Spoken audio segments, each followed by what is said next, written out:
time for.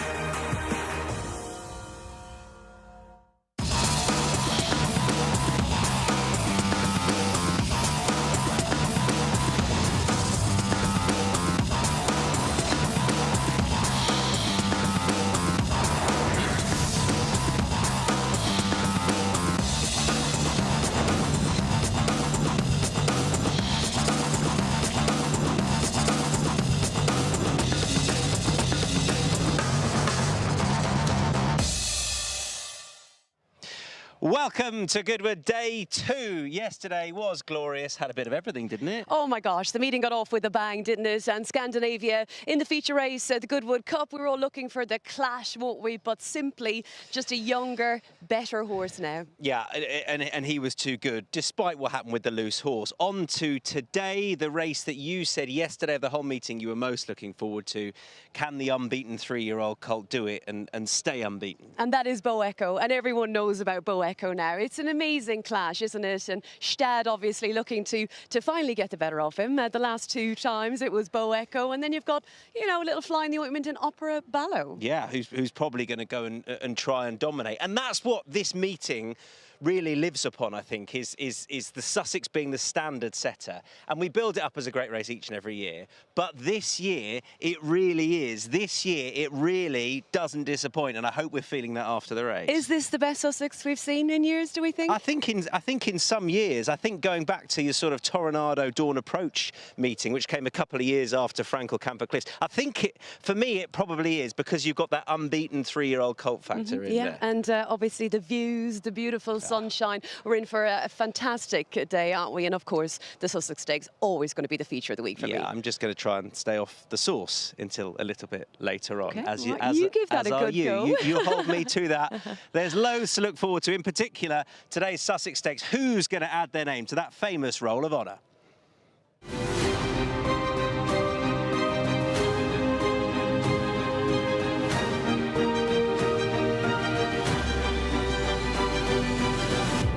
Racing over 1 mile in the Visit Qatar Sussex Stakes.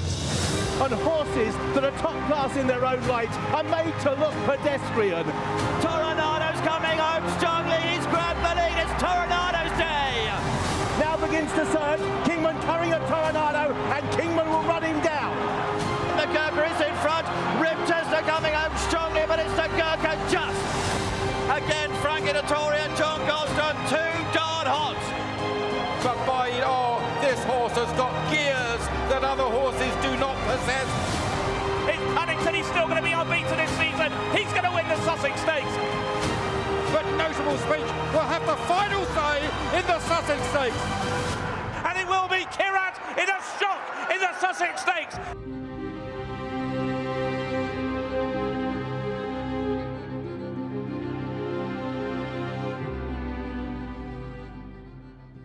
Yeah, hello again, everyone. Chris Dixon alongside to look ahead to the Qatar Sussex Stakes and plenty more, and also reflect on yesterday. How are you? Yeah, good, thanks, Tom. Good. We've got a bit of shade today. It's quite you nice. Right. It'll move. Some moves. You'll be all right. These brollies kept on blowing over yesterday. I'll be cooked by the time that sun moves. Yeah, yes, you will. Yeah, it's just on the little foreheady bit here. Yeah. But I'll slap some sun cream on it if Thanks. you want. Did you enjoy yesterday? Yes, really good day's racing. Always enjoy this meeting. It is, for all that, for Ross Collin later on today, I wish it was raining. It's always a nicer meeting when the sun's shining. Yeah. So it's that would be too selfish. It is a brilliant meeting. As I say, particularly when the sun is shining, the action on the track really good. And I pretty much say every year when I come here that one of the things that I like about this meeting specifically is that it isn't like many of the other top meetings in that it's just all absolute top-end handicaps and group races. There is a little bit of something different. You get competitive handicaps of a slightly lower grade. You get the sort of 0 to 90s, 0 to 95s, as well as your open-ended handicaps. It's interesting you say that. I saw a few people knocking that yesterday on social media, saying, you know, you've got 5 days there, but you've got, you know, do you have enough to make it? You absolutely a top-level festival because you've got a lot of maidens and you've got a lot of, you know, lower-grade handicaps. But those maidens are full of really promising horses. People wait for them because they're worth a lot of money. They make for really good races. They can throw up good horses, and in terms of the handicaps, a lot of those would be the feature handicap on a normal card in the middle of the week.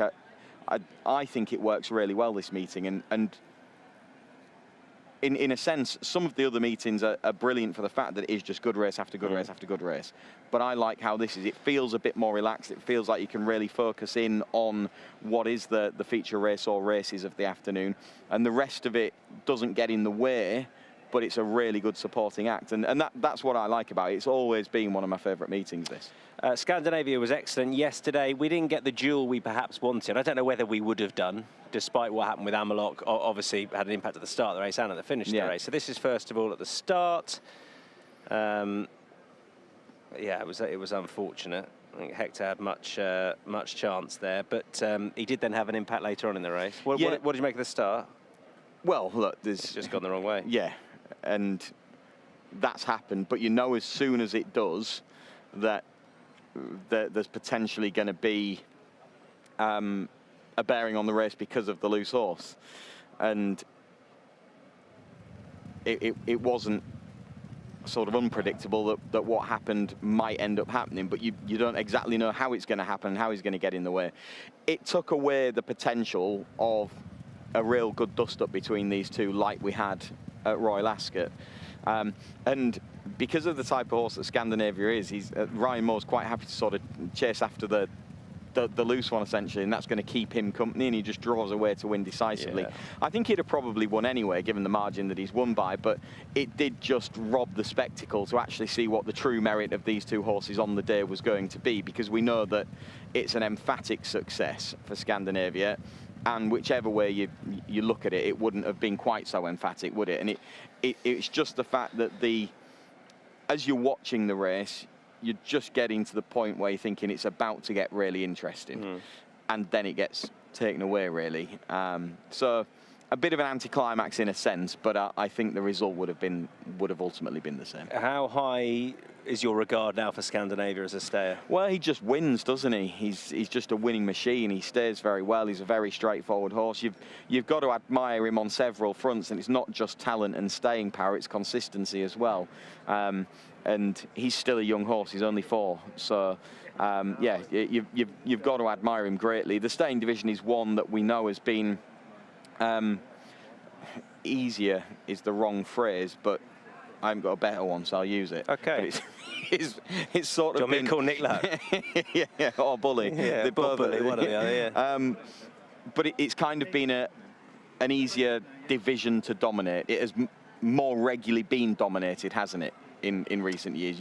You've had horses that regularly, once they are the stayer of the moment, then it remains the case, and they remain hard to beat. They stick around for longer, and if they're at the top end, that probably puts others off to an extent. And maybe, then stick there for. Yeah, yeah. But you've got a number of stayers in recent years. If you look and you think they won the marquee races more than once. Yes. They won them 2 and 3 times, and that's the type of horse that Scandinavia is now becoming. He did it as a 3-year-old.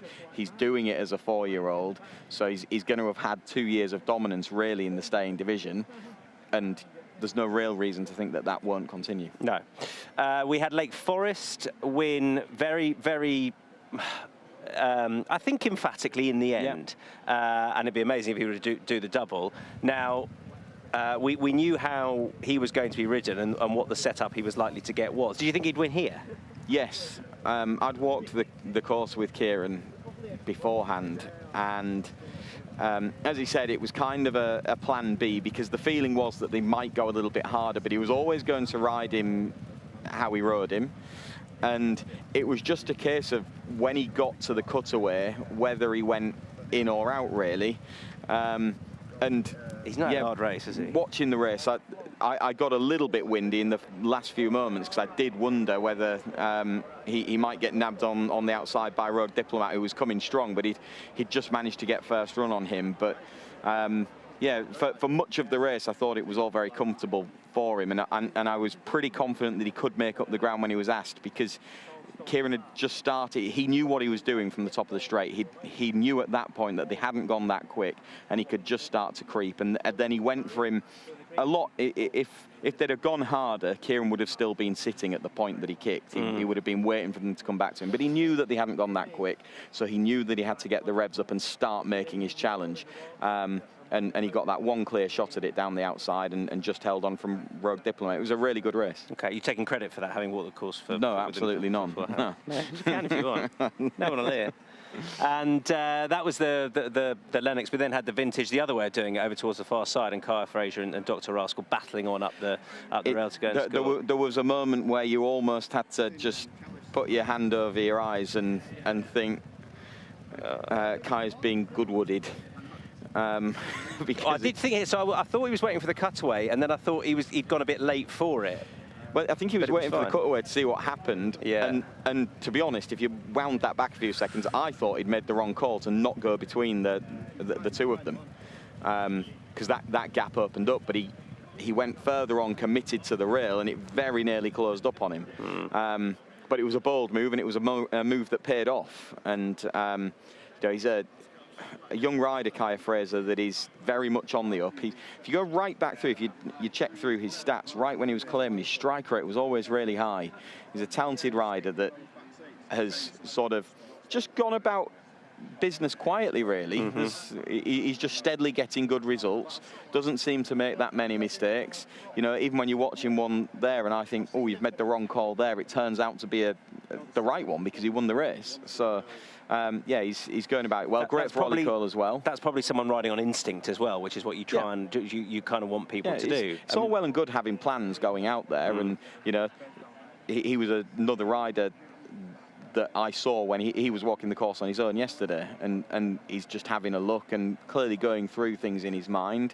But these riders, they can have a plan, but you can't just have one. You've got to react to what happens in the race, and you've got split-second decisions, and as you say, they need to ride on feel and on instinct, and they've got to balance up what has happened in the race already and how that might impact what's going to happen in the latter part of it. And it's quick thinking, and they've got to make the right decisions, and he did. And as I say, great for Ollie Cole as well, because obviously he's basically taken over a dynasty, really, hasn't he? And that's his first group race win, which is a massive moment for him. It's not an easy game, and I think in particular when you're taking over, like you say, a dynasty like that. There's pressure on, isn't there? People are always out to, the same will happen with the Gosdens when Thady benches. It's always difficult. They'll go, can he really do it? Yeah, like and it's at a different time. It is so different, and it is so hard to follow on, and it's not always that seamless. And obviously you get a head start, and just reading all these quotes last night, he's aware that he's got the head start, that it's all there set up for him, and he's not starting from scratch. But it brings a different type of pressure, doesn't it? It's very easy to sit and say, got the leg up, but it brings a different type of pressure, and probably from a personal point of view, you will feel that pressure, and everyone's sort of treading their own path, aren't they? And it's not always that easy as it might seem from the outside. So I think you could tell that he was relatively emotional yesterday after that. Your overarching view on the Sussex? Really good race, intriguing in that we've got what has been a good narrative through the early part of the season with Bo Echo and Gstaad, and however many other ways you can say it. But I always felt that the Guineas was set up for Bo Echo to be explosive and dominant on the day. I didn't feel that was going to remain the relative margins of ability between the two. Ascot got a lot closer, and I think that is a closer merit of where the two horses are. I think they're both really smart, and I don't think there's a huge amount between them.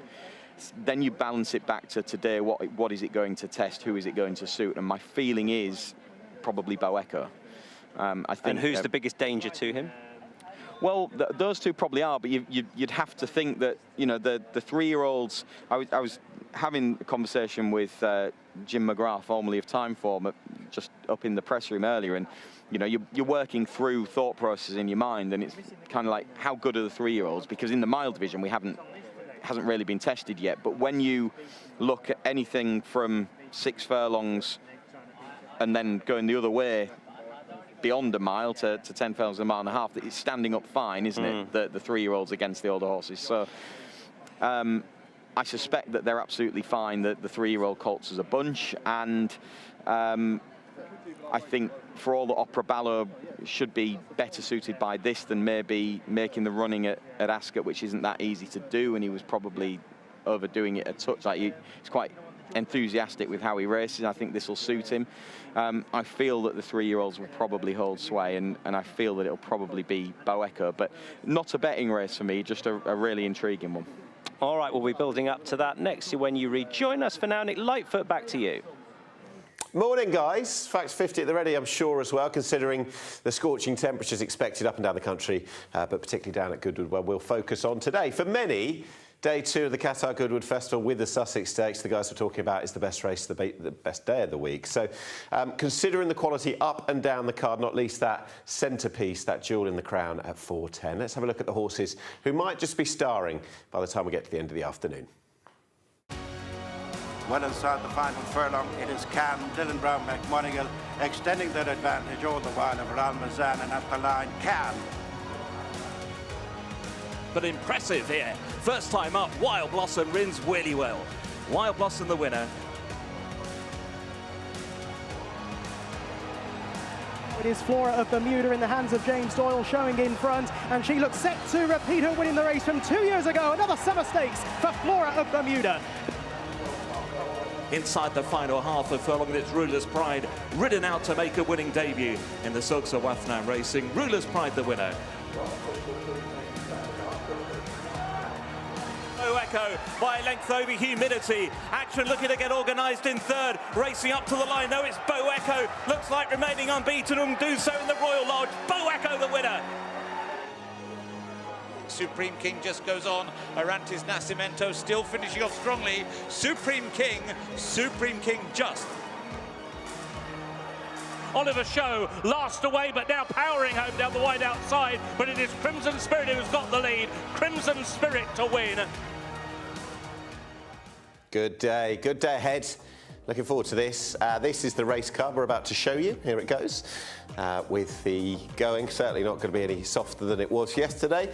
150 through till 540. The Coral Reward Shaker handicap gets us going over the 1.5 miles, and Hateen, the recent Donny winner, goes on handicap debut and will be popular. 225, which is the British Stallion Stars EBF Alice Keppel Fillies conditions race for the very fast juvenile fillies. Wild Blossom, we saw her in that menu clip there. The wide margin winner at Carlisle on debut, which threw her in, of course, to the Queen Mary. I've only seen her twice. 3 o'clock, the Rolls-Royce Oak Tree Stakes. Flora of Bermuda, she's a class act, but can she do it over 7? 3:35 is the Verve Clicquot Molecombe Stakes, and among a really interesting field of juveniles, and we're going to get that gauge as to what the time is likely to be struck, considering the Alice Keppel over the same course and distance for the same age group earlier in the afternoon. Well, by the time of the Molecombe, it might just be an opportunity for Adonis to make it 4 from 4, or it is an opportunity. Whether the horse can go and take it, we'll find out. 4:10, the big one of the day, the Visit Qatar Sussex Stakes, Group 1 1 mile. Picks together Bo Echo and Gstaad once again. Throw in the older horses, and you've got a beautifully spicy mix for the big race of the day. 4:35 is the Qatar International Stakes, so that's a purebred Arabian Group 1 with a huge prize pot, 1 mile. So you have to wait 50 minutes between thoroughbred races for the next one, which is the Coral Charlton Handicap 6 furlongs. And the final race, the 5:40, the HKJC Whirlpool Handicap, 7 furlongs. Just a few non-runners. Blue Hercules has come out of the 150, number 7, and 2 out of the 5 o'clock. Those being Lip Sync and Sergeant Dennis. They are the 3 non-runners at this relatively early stage, Goodwood Day 2. It is a Wednesday. We're not focusing on Kempton any time this evening. It's all about the Wednesday wager at Goodwood, and that is to win a Racing TV merchandise bundle. Scan that QR code to enter the free-to-play game now, and they are races 3, 4, 5, 7 and 8.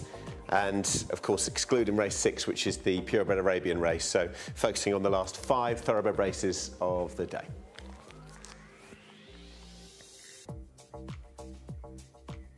So with temperatures expected to hit the mid-30s today, might be slightly cooler at Goodwood given a coastal breeze, but warm nonetheless. Plenty for the clerk of the course to be doing and the ground staff, I'm sure, overnight. Let's get to Rachel Casey. Good morning. Well, a fabulous first day here at Goodwood. Delighted to be back ahead of day 2 with Ed Arkle. Reflections on day 1. Happy with everything? Yeah, very happy. Everybody very happy with the surface. Amazing racing. You know, shame the loose horse sort of interfered with the Goodwood Cup. Well, not sort of it did, but a very impressive winner and some great racing. It was dramatic out there. I was just chatting, you know, to Dave Stevens from Coral, and we were just saying like the gasps, you know, the whole tension out there, but it was so good. Scandinavia, obviously he's looked more impressive than he was. I think he probably still would have won though, right? Yeah, I'd have thought so. I mean, he looked very impressive, didn't he? Yes. Right, ground ahead today? I left it at good to firm in places this morning. I suspect we will change that either when we walk with the chairman and the stewards in the next hour or so, or just at the beginning of racing. I mean, it's very warm, it's breezy. We didn't lose actually as much moisture yesterday as we thought we were going to, just under 3 mil. I thought we'd have lost a bit more. We put 5 millimetres of water onto the round course, so that's everything apart from the straight, so all the bends had it. It was 7.3 on the going stick this morning, and the soil moisture had dropped about 2.5%. Okay, and what about this evening? What are we anticipating? We will come down the straight this evening. 5 or 6 mil, I'd have thought probably, 5 or 6 mil. We'll wait and see with that, and the bends will have a bit of a drink again as well. And good feedback from everyone yesterday, jockeys? Yeah, great feedback, and you know, just real credit to the grounds team who have worked so incredibly hard. I know I said it yesterday, but they really have. Forgotten heroes, you know, when we get to these festivals. Yeah, they are, and you know, they're pretty much broken, and they've got 4 days to go. They're watering. They were watering till sort of 2-3 in the morning this morning. They'll be doing it again the next 3 nights and doing everything. So you know, they've worked hard. Yeah. Finally, what about the big one today? What a stellar lineup. Oh, fabulous, isn't it? You know, all sorts of stories. And I think, you know, the most interesting thing to me is the strength and depth of the race. And you've got the 2 or 3 real big names, but I think there are some other horses in there that really deserve their place, and I think it'd be fascinating. It's going to be great. It'd be a hell of a race, won't it? Thank you for your time. Not at all. Pleasure. The day. Ed Arkle then with the latest ahead of day 2 here at the Qatar Goodwood Festival. Back to you, Nick, in the studio. Rachel, thank you very much indeed. Good morning from me to you, and indeed to Ed as well. Best of luck to the team for the next 4 days, and that includes today and the Visit Qatar Sussex Stakes Group 1 at 4:10. He's dead right. There's lots of strands, depth, form lines coming into this. Let's chart the course of the race over the last decade and bring you up to speed with who have been the most recent winners. And working from the bottom upwards, the Gurkha. We saw him on that graphic, on that montage earlier. And it's a bit of a spread with older horses winning it. You've got a couple of 7-year-olds in there, Lightning Spear and Here Comes When. And in 2017, the rain really did come down that day. But 3-year-olds have rather had the majority in recent years. Too Darn Hot, Alcohol Free, the filly Paddington in 2023 in some terrible conditions. Notable Speech, the Guineas winner, quickened up like a superstar in 2024 to go and win. We've had, though, a couple of 4-year-olds in recent times, 2 for Shadwell with Mohatha, the brilliant Baid as well. And more recently, the one that we couldn't forget from the price perspective, it sounds like he's going to run once again, the 150-to-1 winner, Kirat. His closest pursuer last year was Rosalian, of course, in the colours of the late Sheikh Mohammed Abeid with the yellow and the black spots. And in those colours today, Bo Echo will be looking to right the wrongs of last year.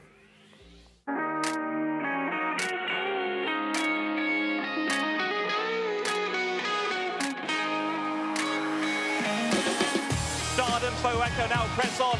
Bo Echo near side in front from Gstaad. Wide apart here, Bo Echo and Gstaad on the run towards the line. And it's Bo Echo by a length and a half or 2 now near to the finish. And Bo Echo's going to remain unbeaten.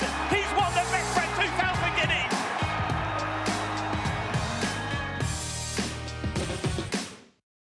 You love that double fist pump at the end. I think for anybody who was there at Guineas Day, 2000 Guineas Day, a couple of months ago, I was lucky enough to be there in the parade ring. The feeling, the sense, it was palpable. The duo of the trainer and the jockey and this explosive talent of a horse who is unbeaten. A lot was talked about the way that the horse had to go and win at Royal Ascot there after the St James's Palace, but he is unblemished so far. He's a classic winner. He's a superstar miler. He's 5 from 5, and he is just an outstanding talent. Today we learn what he can do, yes, against Gstaad once again, ding-ding round 3 for those two, but also against the older horses. His career so far, at least, and to this point, has been masterminded brilliantly by George Bowie. Let's hear from him now. On the eve of the Qatar Goodwood Festival, I headed to Newmarket to chat to 2 of the rising stars of the training ranks, George Scott and George Bowie, trainer of Bo Echo, to get their thoughts on what is an enthralling renewal of the Visit Qatar Sussex Stakes. What happened at Ascot? Like, if you look back to his preparation or the tactics, or like, what happened? Billy blames himself. I blame myself. I possibly had a slight lack of faith in him getting out of trouble if he got in trouble, and I wanted him ridden a rank further forward, and that possibly caught Ryan and William off guard because Billy was there when usually he's out the back, and I just didn't. I was waiting for Aidan to declare 4 to have us on the fence. So, you know, if I had 4, I'd run 4. Yeah.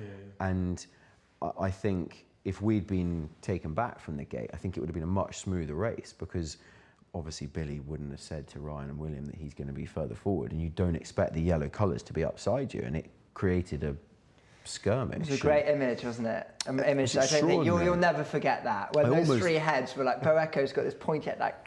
I almost want to get it framed, just that shot. Yeah. It was great. And for me, the one thing that I've always said and been public about, and so to you and more, you know, he's so relaxed, he's so chilled, and he's got this extraordinary turn of foot. You know, a turn of foot that I definitely haven't had a horse. We've had faster horses, you know, Group 1 sprinters or whatever, but he is the fastest horse I've trained, and we just weren't able to harness that early. So he was on the metal for 3 furlongs. Billy did a brilliant job, but he then had to commit when David Egan on Power Blue was weakening, and he had to commit at the wrong part of the track. Basically everything that we didn't want to happen happened. You know, I'd be pretty open about it going forward. My game plan now is to take our time with him, like we did as a 2-year-old. You know, he's a motorbike horse. He's rapid. He's a motorbike horse. I'd fancy him in a Group 1 over 6 furlongs. Really? You know, he's that fast, and he just needs to get the first part of the race right, and then and then he just drops the lot. You know, in the Guineas, it was very different. You know, obviously they went an even gallop, but I told Billy, I said to him, we walked the track 7 times or something, literally every other night for 2 weeks, and I wanted him to nearly be last at the 2 furlong marker, and I thought that he would run from here to there, the 400 metres faster than any other horse, and he obviously got there a bit sooner. You'll have a team at Goodwood. Obviously, you'll be sending a few horses, but Bo Echo's the one. Will you be ice cool watching that, or will you be hiding under a tree somewhere? Probably be under a tree somewhere. Are you looking forward to it? Yeah, I really like. I think his confirmation at Ascot that it wasn't just a flash in the pan, that he was a Group 1. You know, I think that is exciting. I think it's a great race to be a part of, and God willing, he gets there in the form he's in now. I'm more relaxed than I've ever been about the horse because he's producing it on such a regular basis in the mornings, and he's so consistent. George Bowie, who has been on the most ultimate journey so far with this Bo Echo, who's 6-5 to retain the unbeaten status and win the Sussex, going up against the eldest for the first time. Coral, today's sponsors. 5-2, Gstaad, the top 2 know each other very well. Opera Ballo, 7-2. Lake Forest won yesterday, 14-1 to win again today. 10 Bob Tony, the Queen Anne winner, is 18-1.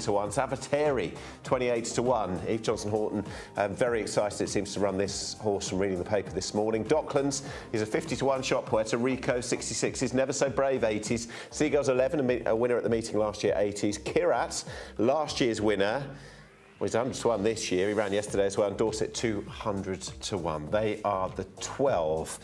Let's plot the journey so far back to Chris and Tom and go back to the 2,000 guineas where Bo Echo wowed us at Newmarket, guys. And you talked about this being a perfect setup for Bo Echo, Chris, on the day. Yeah, on several fronts, really. I thought that was the case. The first one being that he's quite a handy horse physically. He's not a real big, imposing type of horse. He's a racy, a handy type. And therefore, the type of horse that I thought could be readied relatively early on in the season. It is very early on in the season. I think that they had him trained to the minute for the race, and that the setup of a well-run race, and the pair of them are miles clear of the rest, was spot on for him. So I felt that was the perfect storm for Bo Echo to go and produce what could end up being a marquee performance. He might go and get better than it, but I think that might end up being the level that he achieves, and it is a really, really high level. So did he run below that at Ascot? Yes, I think he did. And I think a few things went wrong for him on the day. I don't think he was a mile below it, but I think he was a bit below it, and Gstaad was a little bit better. But the question is, surely, was he below it because of what happened on the day, or because he simply didn't progress from Newmarket to Ascot as you would like? Physically? Well, I think probably as much as a combination of the two things, I think. The thing is, when we're dealing with Group 1 horses, you don't necessarily have to progress to hold the rest at bay if they're not progressing beyond where you're at. The point really is that when he won the Guineas, he ran to a really high level that not that many horses get to. So he was setting a really good bar. But the idea that he was suddenly going to... Horses don't always step forward for their first run of the season. That's kind of the point. And I felt that he was going to be at a level that was close to where he was going to be at. And I think he can maintain that level. I don't think he did maintain it at Ascot. It doesn't mean to say that he can't go and do it again. And I actually feel that if he's going to do it again, it's in this type of scenario that he will. At Ascot, I think what happened in the race, the bump early getting him a little bit lit up, the way that the race shaped up, the track being different, more of a stamina test than a speed test. I think he's a very fast horse. All of that comes together to not be as good as he was. But the key is he was still good enough. Now the question today is, Gstaad has got closer from one run to the other. The two are clearly miles better than the rest of the three-year-old milers. We saw that with the way that they powered away from them in the Guineas. The gap got narrower at Ascot, and I think that is a truer representation of where we are. Hand on heart, where do I feel they're at? I think that Bo Echo is probably a length or so better horse than Gstaad if they both run to their absolute best. Let's see what Aidan O'Brien thinks on his leading three-year-old miler in conversation with Sophie Kavanagh. On to the Wednesday then, and the feature race on the card is the Visit Qatar Sussex Stakes. You have your Irish 2000 Guineas winner Gstaad coming into the field. He looks ever progressive and really exciting. Yeah, very happy as well. Ran a good race in Ascot. We were delighted with him at Curragh. He came over very well. Looking forward to going there with him. We always thought it was a race that would suit him. We're very happy with him since. He's really closing that gap between himself and the very impressive Bo Echo from the 2000 Guineas to the St James's Palace. Yeah, we thought he would, and he obviously just failed in Ascot, but he is progressive. And like I said, it didn't really work perfect the last day for him, and still ran a great race. So yeah, looking forward to the race again, and hopefully Bo Echo runs, and it'll hopefully be a good race. With that winning margin being reduced, you get the feeling that the gap could be closing and we could see a reversal of the placings? Yeah, listen, obviously it's possible, always. Things didn't go really perfect for us in Ascot, and in the Guineas we felt we were first run, we were very forward and had to do a lot of our own donkey work, and Bo Echo had a lovely cover and everything worked lovely for him. And then we went to Ascot, we felt that maybe it didn't go 100% for us either, and the lads thought maybe it didn't go perfect for Bo Echo. So it's going to be interesting.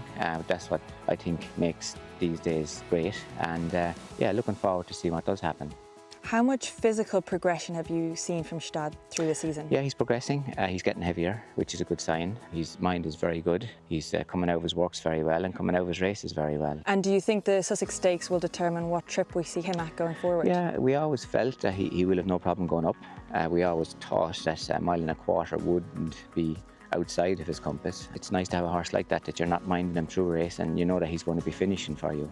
You've also got Puerto Rico amongst the entries. Are we likely to see him? He was very impressive at 2 with 2 Group 1 wins to his name. Yes, yeah, that's the plan. Obviously Ascot was a complete mess for him, and he went forward, Gstaad went forward, and I think he got taken on with the lead and it just all went out the window. We had planned on making the running with him. He had won his 2 Group 1s making the running, and listen, it just didn't work for him either on the day, and I think there was a kind of a bit of a snowball effect back through the whole race when that happened. But listen, that's racing, and it doesn't go right all the time. We're very happy with his progress since, and we think and feel that we will see a different horse this time. Well, he was too good for them in the Irish Guineas, and he was very good at Ascot, but this is the Irish Guineas when Gstaad got his classic success. What do you feel just about a narrative that he might be just as good, if not better, ever further? I think he's a horse that finds plenty for pressure, and I can see that argument. I mean, he's by Star Spangled Banner. There wouldn't be many that are going to be better over 10 furlongs than shorter, and he's out on an Gstaad and Excel mare. So I don't really see it on pedigree, but I think he's a horse that is very generous with what he finds off the bridle. So I can sort of see that argument to a degree.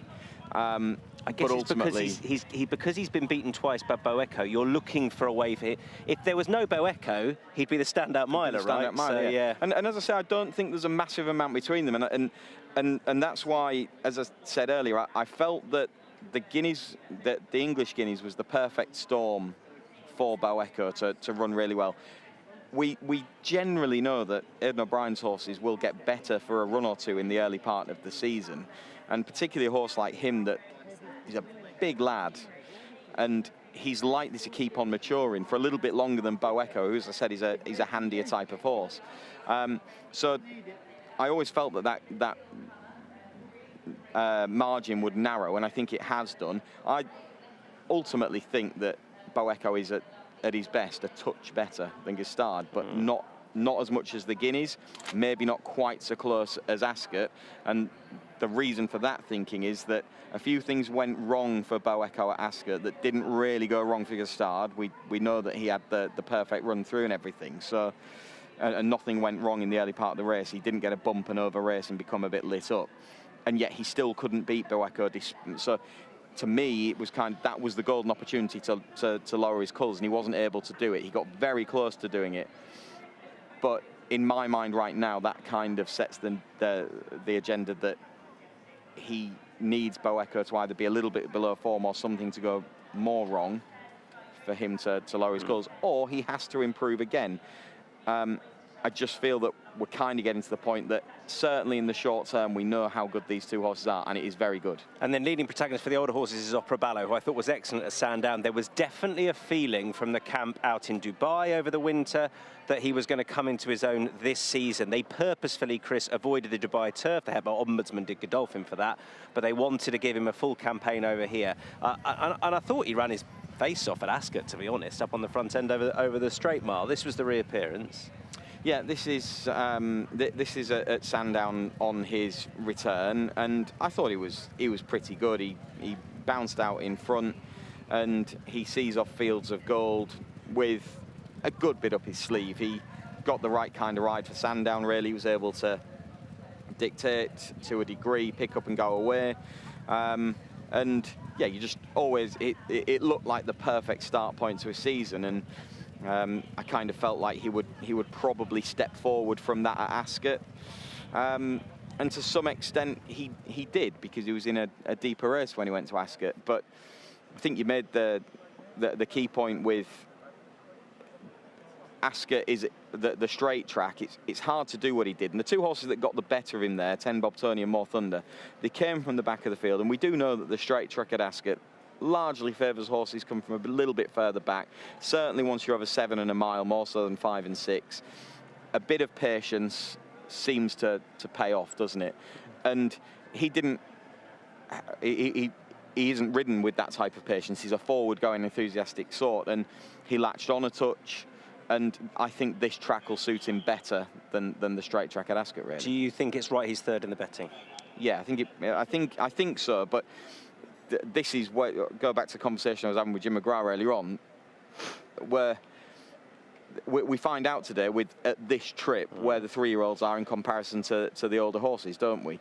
I don't feel for a while now we've had an absolute standout miler that's gone on as an older horse and been able to stamp authority on the division since Sharon did it a couple of years back. No. And he's been the exception rather than the rule in recent years. There hasn't been that horse. It's been a bit like the sprint division, hasn't it? I agree. It's been notable speeches to do that, hasn't quite done it. It's been, there's been a few. But a lot of it boils down to whether horses, because so many of these races are at different tracks and they test different things, it's whether you've got the superiority to still win despite not having the ideal setup all the time. Well, Ten Bob Tony's done it at Epsom and done it at Ascot as well. Yeah. Are we in danger of overlooking him here? Yeah. Again? Yes. Yeah, probably. He's a proven Group 1 horse.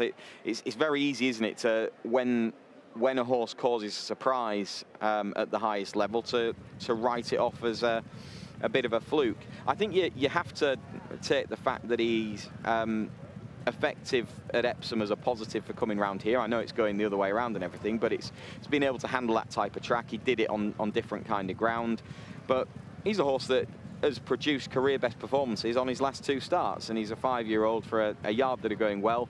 I do feel like Ascot suited him particularly well, and he would want probably a bit of a pace burn up around here for it to come off, and there might be a hold-up horse that is even better suited that if it all works. So yes, we're in danger of overlooking him, but I'm in the camp that kind of is overlooking him. And what about Lake Forest?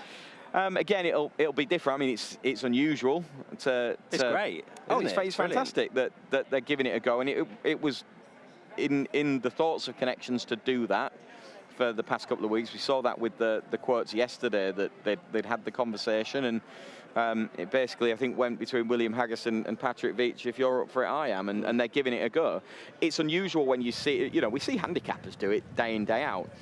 The argument always at the higher level is, first of all, there isn't that many instances where there's the options to run a couple of times at the highest level during the course of a week, certainly not back-to-back days.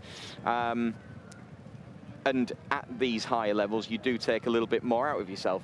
But we know that this wasn't a well-run Lennox Stakes yesterday, and Kieran Fallon, even on the walkway, speaking to ITV, immediately said, I don't think he's had an overly hard race. He's not having a blow, and I think he'll be fine. You won't know until he goes out there and runs his race. He's going to have to run to a higher level today to win a Group 1 than he did there yesterday, but I think, again, just listening post-race, the feeling was that he was fully superior to his rivals yesterday, and this is a horse that they're wanting to have a go. I think finding out where he is with a mile is important in their minds as well, and I suspect here he will get the mile. Right, let's just boil it down to what's going to happen from the gates, because you've got, I think, so interesting that Gstaad is drawn in 1. Mm-hmm. So he's on the inside of Bo Echo. Yeah. Tell me what you think is going to happen. Well, Puerto Rico from out wider in 10 is, I would imagine, going to come forward and put some pressure on. Seagull's 11 is quite wide in 12, and so he's going to have to get across. I mean, early on, there's a fair bit of climbing in the early part of the race, and there's over the mile you've got a bit of a drop and then a climb to the top where you then turn in and start to swing downhill.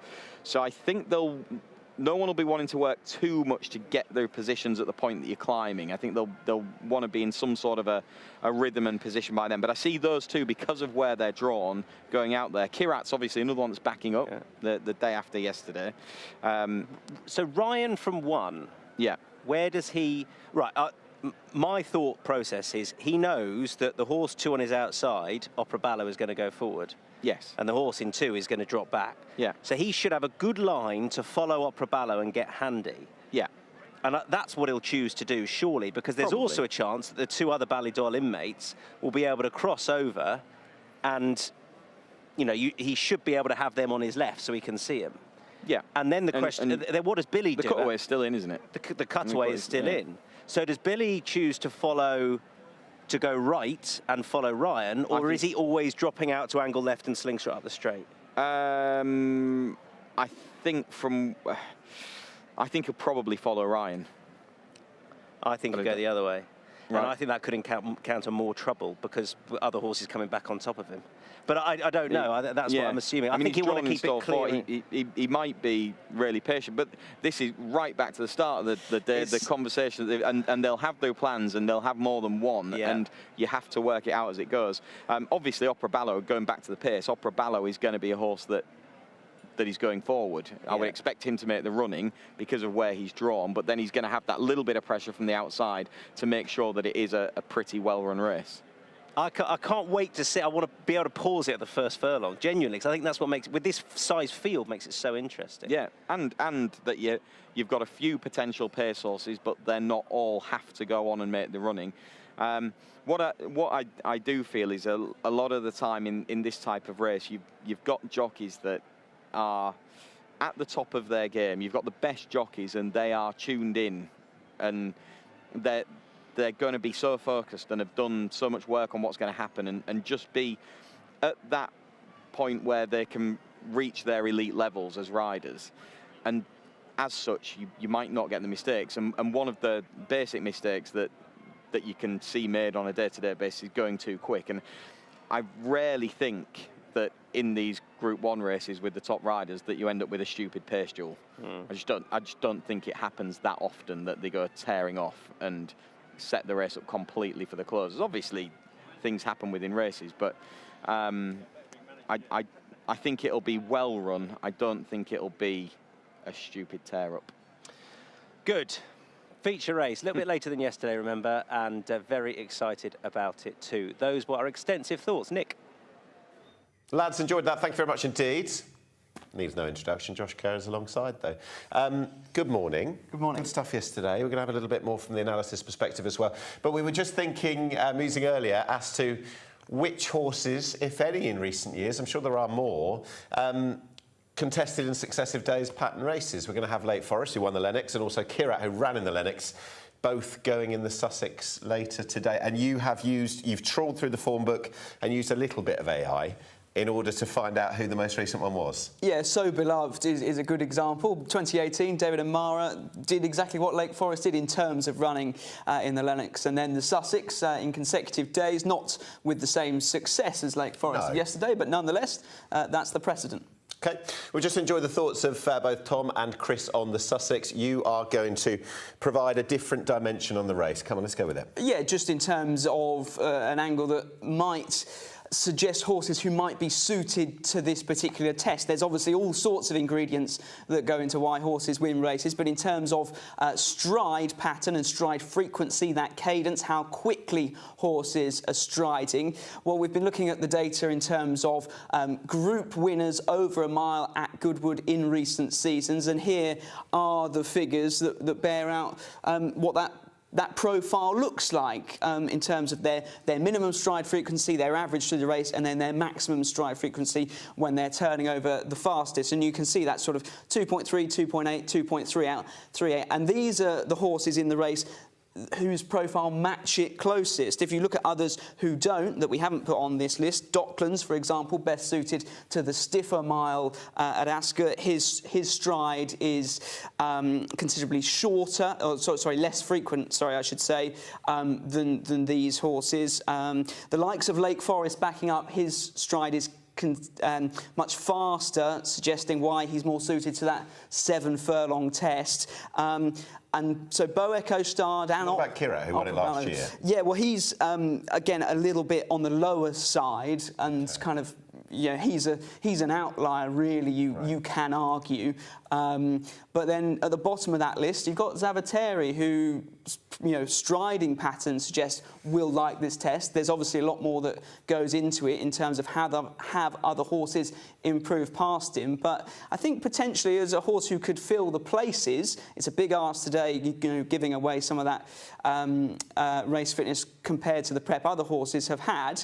I think, based off his best form, he is already a top-class performer, having won the National Stakes last year. And going back to that win at the Curragh, this was a race that was quite slowly run, and that turn of foot, that speed that would lend itself to a track like Goodwood was certainly on display here. Now, Gstaad has come out and done very well since, and you could argue almost certainly it's probably possibly improved past Zavateri, but as a horse from the 3-year-olds who we've hardly seen this season, you could forgive the relatively low-key reappearance. OK, so going through the stride data that we had and the graphic that we just had on the screen there, I guess people would say, you see Bo Echo, you see Gstaad and Opera Ballo, they're the horses you expect, so there's nothing we're not sort of being told as such.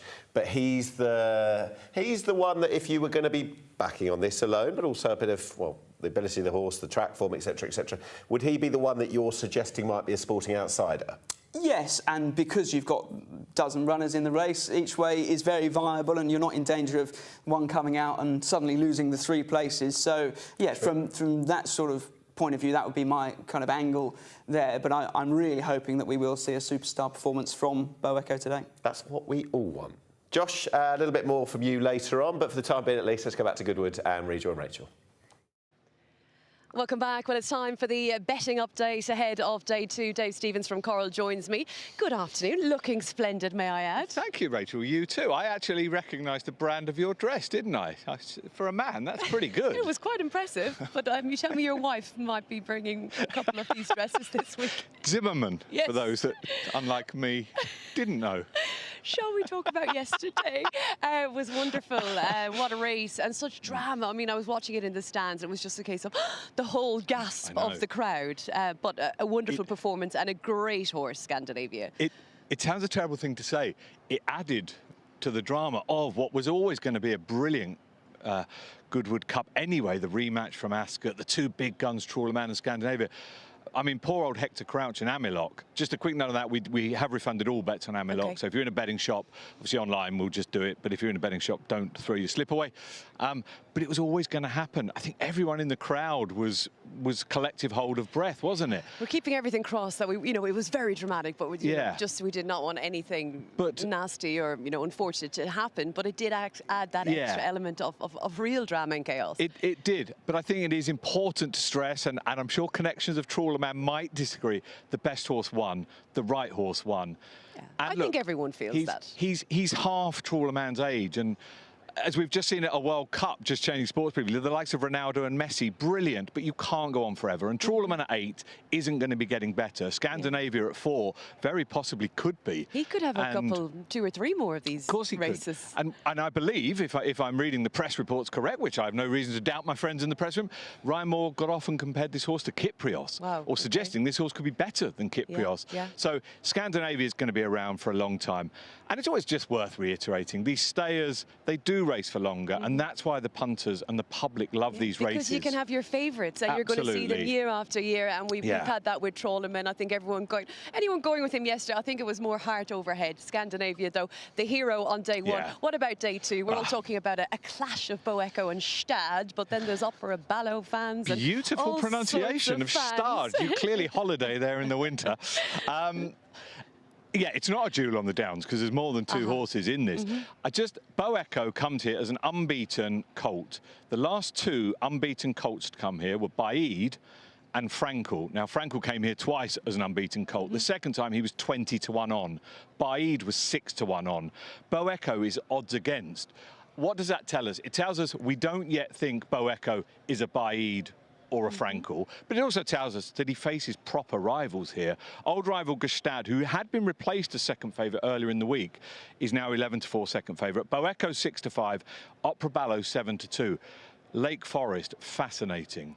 I don't think this has ever been done before. A horse running in the Lennox and even running in the Sussex. Won the Lennox, but he's into 14-1. It's incredible, isn't it? And what an achievement it will be. I think in these situations, such a quick turnaround. You can go from hero to 0, or, you could pull it off and create the impossible. Absolutely. And it feels like, I don't know what you think, obviously, this horse has raced in Australia. Tony Bloom's a great internationalist, as is William Haggis, Tom Marquand. It feels like there's a little bit of Australian influence in this. Let's do something really bold. Let's do something that convention says shouldn't be done. And I hope I hope they're rewarded for it. I think it's a big ask to beat massive ask. This field. But it's intrigue. It adds an element of And we shouldn't forget Kirat is also making a quick reappearance. Ten Bob Tony's a Group 1 winner. Is he always overlooked? Ten Bob Tony? Of course he is. But I mean, look, he's 18-1, which is nothing like the price he was at Ascot. I have to give a mention to Zavateri. He's owned by great friends of mine, Mick and Janice Marascotti. Mick's an old Coral boss. Obviously, this horse hasn't had the season they hoped. He'd had the setback. To come back into Group 1 company, I mean, that's ballsy as well. So I hope Eve Johnson-Horton and the team are rewarded again. It's such a good race. I know it's a cliche. If you're going to watch one race today, you're not. You're going to watch them all on racing TV. But this is a And crack. is this the week to trot out all the cliches? Of course, it's the week to trot out all the cliches. I've got 5 days here, Rachel. I've got to keep some up my sleeve. Tell me, what is Goodwood for you throughout the week? Oh, it's brilliant. We sponsor here with the official Fix Odds betting partner, have been for a few years. I'm a local lad, literally a Goodwood Cup away I was born. It's like coming home. And I know, again, let's talk cliches. When the sun shines, there is nowhere. Yeah, and can I say, when it rains, it's the worst place I in the agree. world. But it's not going to rain this week. I know, and I mean, being out on the track, actually, it just feels so lush. It's like a carpet. I mean, they've done a wonderful job. Ed Arkle and the team here. I mean, you're right. We are standing on grass that could be carpet. I know clerks of the course hate this weather, to a degree, because at least it keeps it simple. But as a place to be, there's nowhere better. I haven't asked you, who do you fancy in the Sussex Stakes?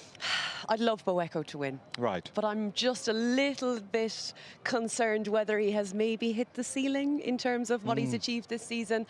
And I think Gstaad could reverse the form. Do you know what? I've been against Bo Echo in his 2 runs this season. I say that really sadly. I think Gstaad. Don't I'd be love sad. Bo Echo to do it, though. I just love the whole story. I think it's been brilliant for racing. Billy Loughnane, you know, teaming up with George. I just think it's been a fabulous story. I was against him in the Guineas. I was against him at Royal Ascot. I have to now make a decision. Do I stick with Gstaad or does Opera Ballo beat them? Right. It's such a good race. Stick or twist? Are you sticking with him or not? I'm going to back Gstaad. Okay. Just got like saying Gstaad. I think we're all Gstaad today. Thank you so much. That's the latest, the betting update ahead of day 2. Yeah, they're 5 days that Coral David-Stevens loves more than any other, and why wouldn't you on a day like today? It is slowly approaching kick-off time for day 2 of the Qatar Goodwood Festival. We looked at the big race of the day, but there are some strong supporting races as well. Have a look at the Oak Tree next.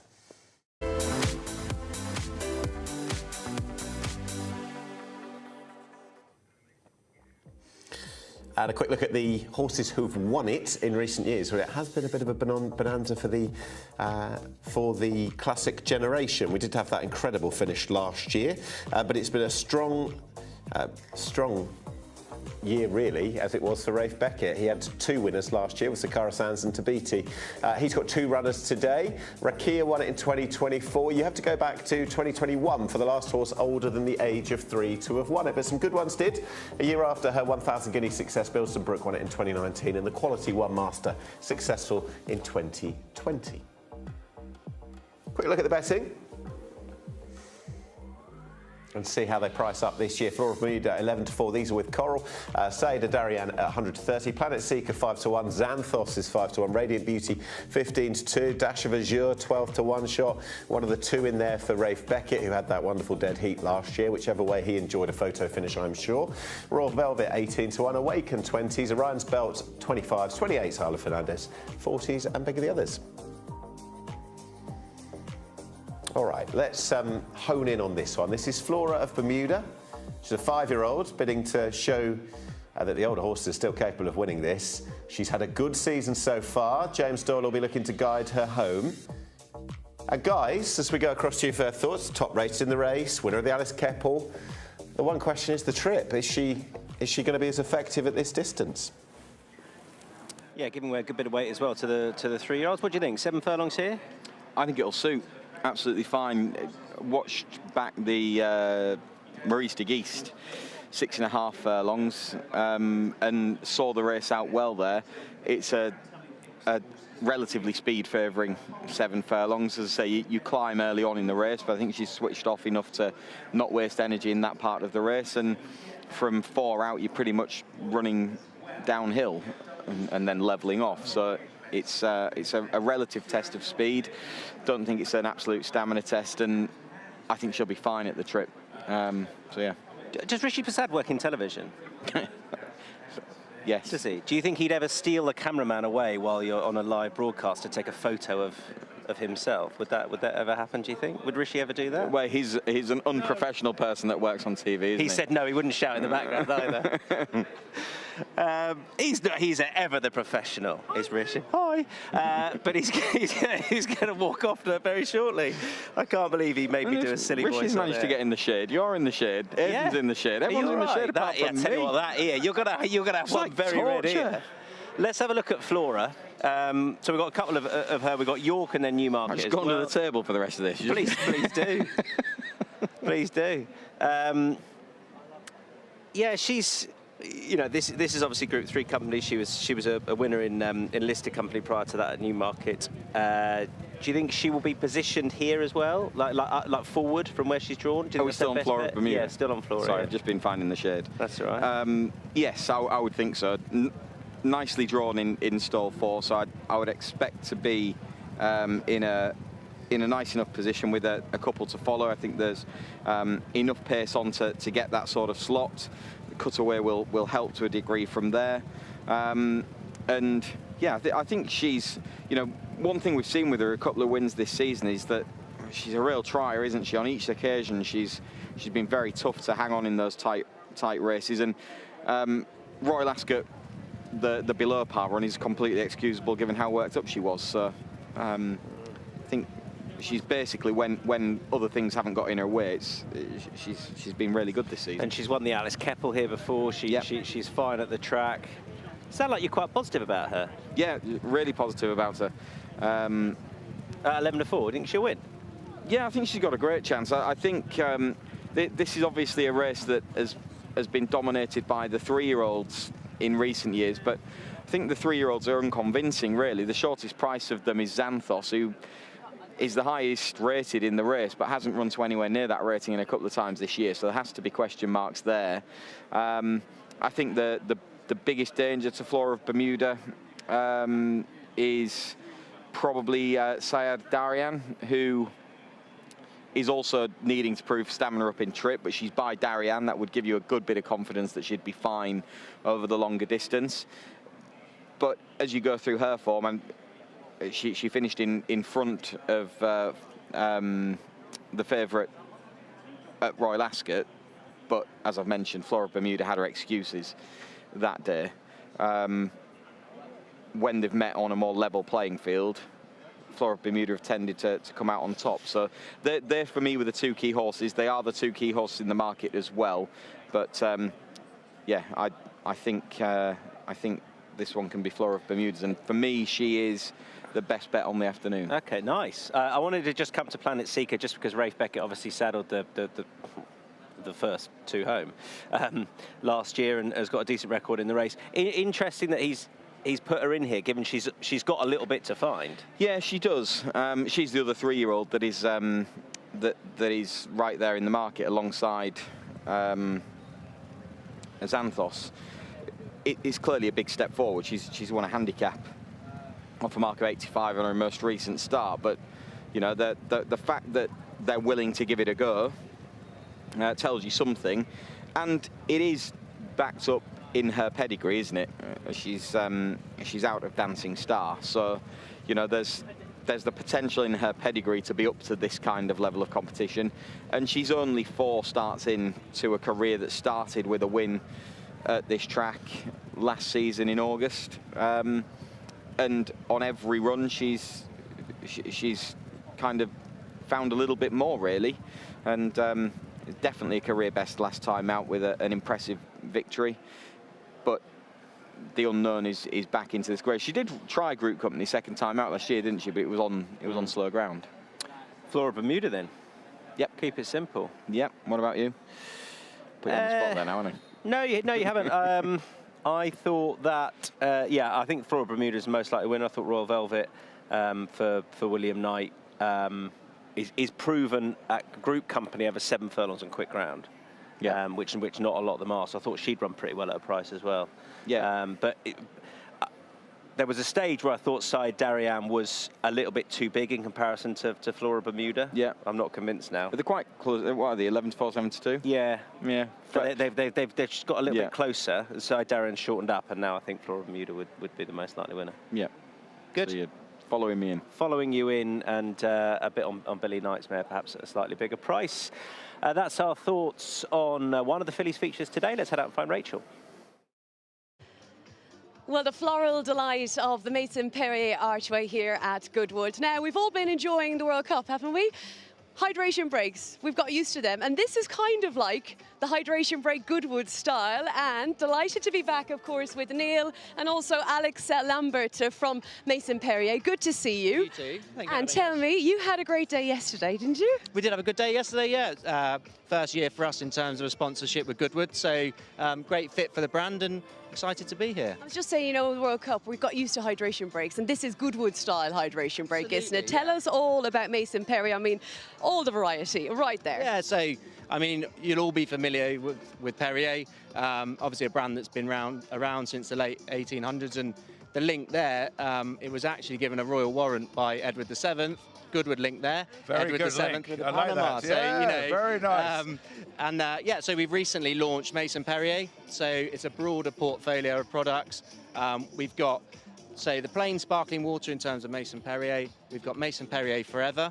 So that's a naturally sweet and sparkling water. So 3 flavours within that range. And then we've got our chic mocktails as well. I think this has come at a very good time for some of the Racing TV team. We had a very good day yesterday, Alex. Yeah. We had a very fun day yesterday, and you've started off perfectly today, I think, Neil, with us, bringing us to see Alex. I love it. I mean, I think it's a really important piece for Goodwood. You know, 0 alcohol, let's have the mocktails. You've got the other drinks as well. And it's great timing as well, Alex, I think, what you're doing. Absolutely. I mean, talking to the team here, you know, they park 4,000 cars a day. So it's, you know, a lot of drivers here as well. And actually, we know that 59% of Brits are moderating their alcohol intake. Yeah. And it's important that, you know, with a prestige brand that we have, we can elevate, you know, the mocktails and the non-alcoholic drinks available. I think it's perfect. And I think it's about, I think we should taste. I think we Absolutely. should taste. So where do you want to start? So the first one here, so this is the Daki Red. So that is, to help yourselves, that's, if you try that one, Neil. Thank you. We're going in, Rachel. We're going in. So strawberry and blackcurrant, and then there'll be a white rum sensation as well. So just mimicking that alcohol sensation. Oh, I like that. So refreshing, Yes, it I is have so to say. It refreshing, is, yeah. and it's a very, very hot day today. I think Yes, it's going to very get hotter as the week progresses as well, isn't it? Yeah. Absolutely, and actually from an event perspective, once the temperatures start getting above the mid-20s, you do see alcohol sales dip a bit because people are seeking hydration instead. So, you know, perfect opportunity for a brand like ours. I think that's lovely, don't you? It's refreshing. I mean, I said to Alex yesterday, we were having a walk around, I said, look, it's going to get busier and busier. You're going to have a fantastic Goodwood Festival. It's a great spot as well, though. I mean, I love all the branding, you know, the floral theme, very glorious Goodwood, isn't it? Absolutely, and you know, the theme was chic, it's sober chic. There's a big fashion link there as well. And we see that in various other partnerships that we've got. So actually, something like Goodwood's a great opportunity to bring. We got another one. Well, let's keep tasting. Let's keep going. tasting. Yeah, right. Let's keep what have we got now? tasting. So this is the Rossellini. So mimicking essentially a Bellini. And that's got the peach flavours. Oh, yes. Oh, Now yeah, you're ready. No, Rachel's ready. Come on, Rachel. Straight away, like, oh, yes. And it does, doesn't it? does. It really does. Absolutely. Yeah, and it's important that the taste delivers with products like this. So that was quite a pleasing reaction to see. Well, it was. So good, so good. Surprisingly good. Yeah. Listen, we've been having champagne and you know all of the lovely sparkling English sparkling wine, but this is on a day like today. It is just so lovely. Well, zebra drinking's a thing now, so you know, in between your alcoholic drinks and managing your intake. I So there you go. love the way you did that. On Alex. trend with it. But I think it's really, the finish is great. I mean, I just love it. The flavour's just going on and on. I'm coming back. We're coming back. Rachel's coming up. We'll be having our hydration breaks here today. All the that Racing is for TV sure. team are coming back. Very quickly, Alex, because I know you love your racing, and do, you had a couple of winners yesterday. What about this afternoon? The Sussex Stakes looking like a real belter, isn't it? It really does, yeah. I'm excited. As a racing fan, you've got to be excited to see Bo Echo, so see if he can keep that unbeaten run. You know, was bumped a bit at Ascot, wasn't he, with the team tactics. So let's see perhaps a fair run race today and see what he can really do against the older horses. He's going to do it. He's going to do it. I think so. Oh, come on. I think so. We're going to be toasting Bo Echo later. Shall we just do a little toast to Bo Yes, Echo come on. then? Let's do this, that. Gorgeous Mason Perrier. Cheers. Cheers, Alex. Lovely to meet you, Cheers. Alex.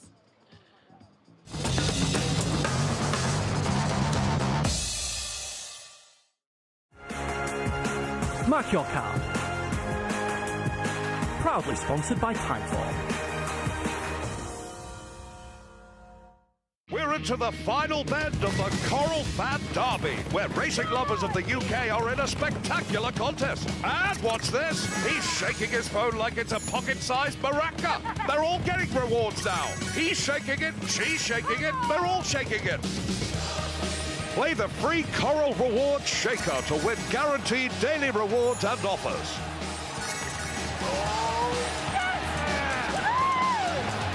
Coral, we're here for it. Mark your car. Proudly sponsored by Timeform.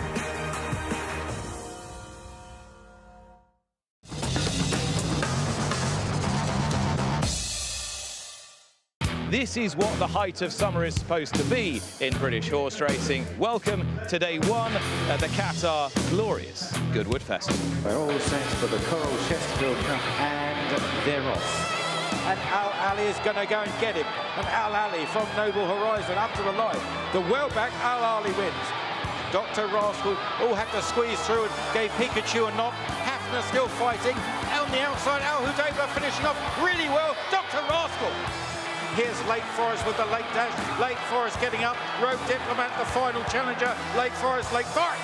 Now Twilight Calls come through. Twilight Calls on the near side. And Nana's Sparkle. Oh, tight. Oh, and gone in the early stages. Amelot. Hector Crouch is on the ground.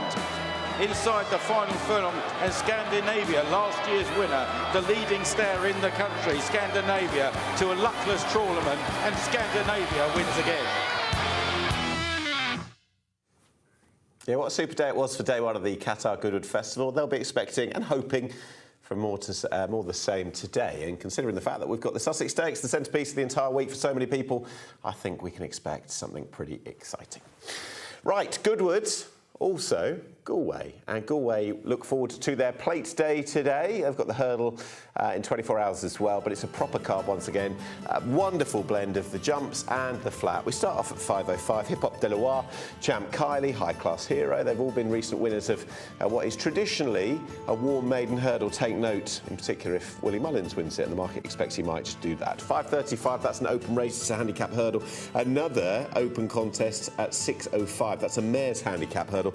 Before the Tote Galway Plate, Grade 3 handicap chase, the jewel in the crown on the day, €270,000 on offer, a mammoth prize fund, and it is going to be hotly contested to say the least. 7:15, we switch to the flat, Abbotsford, beautifully bred horse for Jubmont, and for that man Dermot Weld at Galway, that horse will be popular. 7:50, Johnny Soda has got that winning thread and will be very well fancied to win a handicap as the penultimate race on the day. The 8:20 is a staying handicap.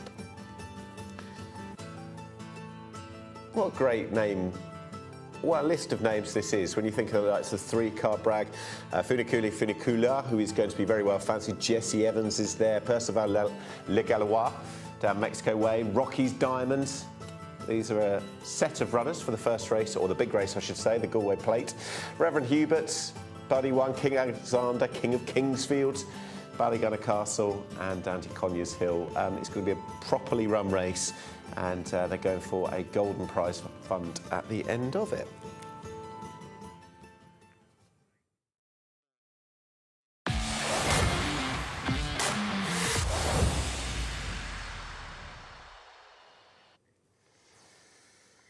Whirlpool Week, big Whirlpool Week, and the King George Qatar Stakes is the feature race on Friday. They've declared at the 48-hour stage for this particular race.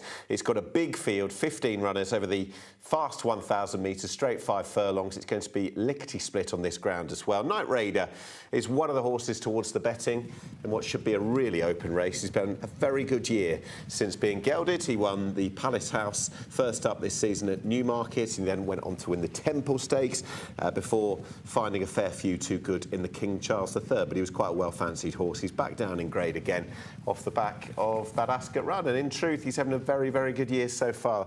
I'm sure James Doyle and Carl Burke will be happy with what it's been so far. It might get better yet. Night Raiders there, American Affair, Group 1 winner last year, Jacojaro. JM Jungle won this last year, International Raider in the form of Lamborghini. Partisan Hero, Rumstar Asfura, Azure Angel, Time for Sandals, Aspect Island, Brussels, Dickensian, Argentine Tango, Spicy Mark.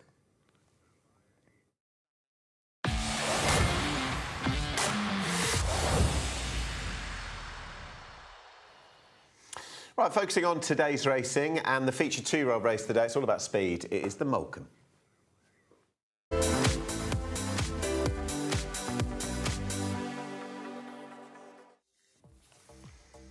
So let's see which of the juveniles have won it in recent years. Sometimes it's not even as fast a race as the Alice Keppel. Lady Iman won it last year for Jer Lyons, couple for Mick Appleby, Big Mojo, and prior to that, the brilliant Big Evs. Earlier on in the last decade, Steel Bull went over from Michael O'Callaghan's base to win. I think it was only a week or so off the debut.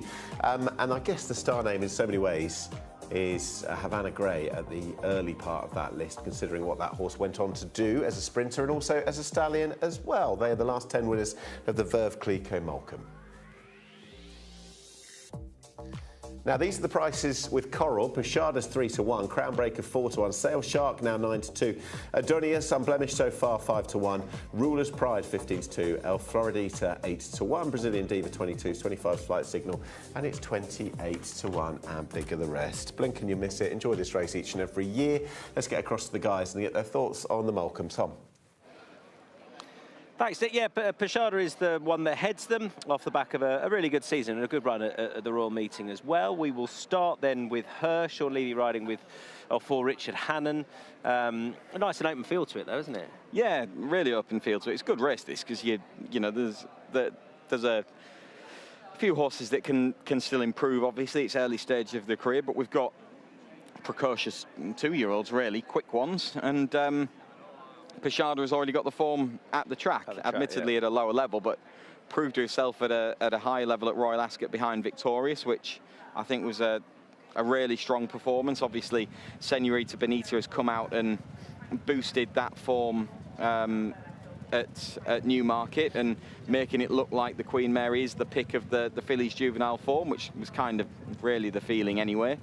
And holds Crownbreaker, but only narrowly on that Ascot performance. This is obviously the track form earlier on the year, and she did look pretty smart when she won here, didn't she? There was a, you know, and you're looking in behind the eye catcher on the near side. Kentucky Rain has obviously been to Royal Ascot subsequently, found that a little bit too high, but wasn't disgraced, and then came out and won at a lower level. So it all stacks up for her.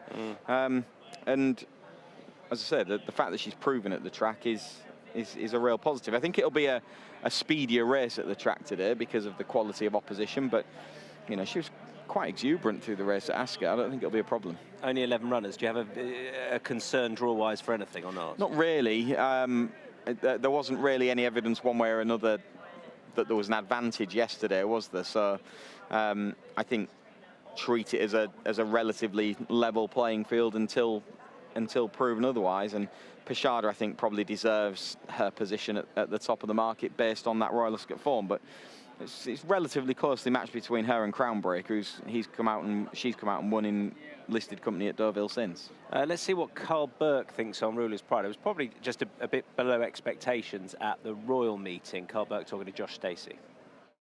And you've got a team that's forming now ahead of Goodwood. Ruler's Pride's one of those. Disappointing at Ascot, was fantastic on the first start. You're looking forward to running him in the Molecomb? I am, yeah. Yeah, I think we made a mistake running him in the Coventry, to be honest. He's a quick horse, and he doesn't really look like a speed ball. You know, he's got a bit of length and quality about, and a bit of scope to him.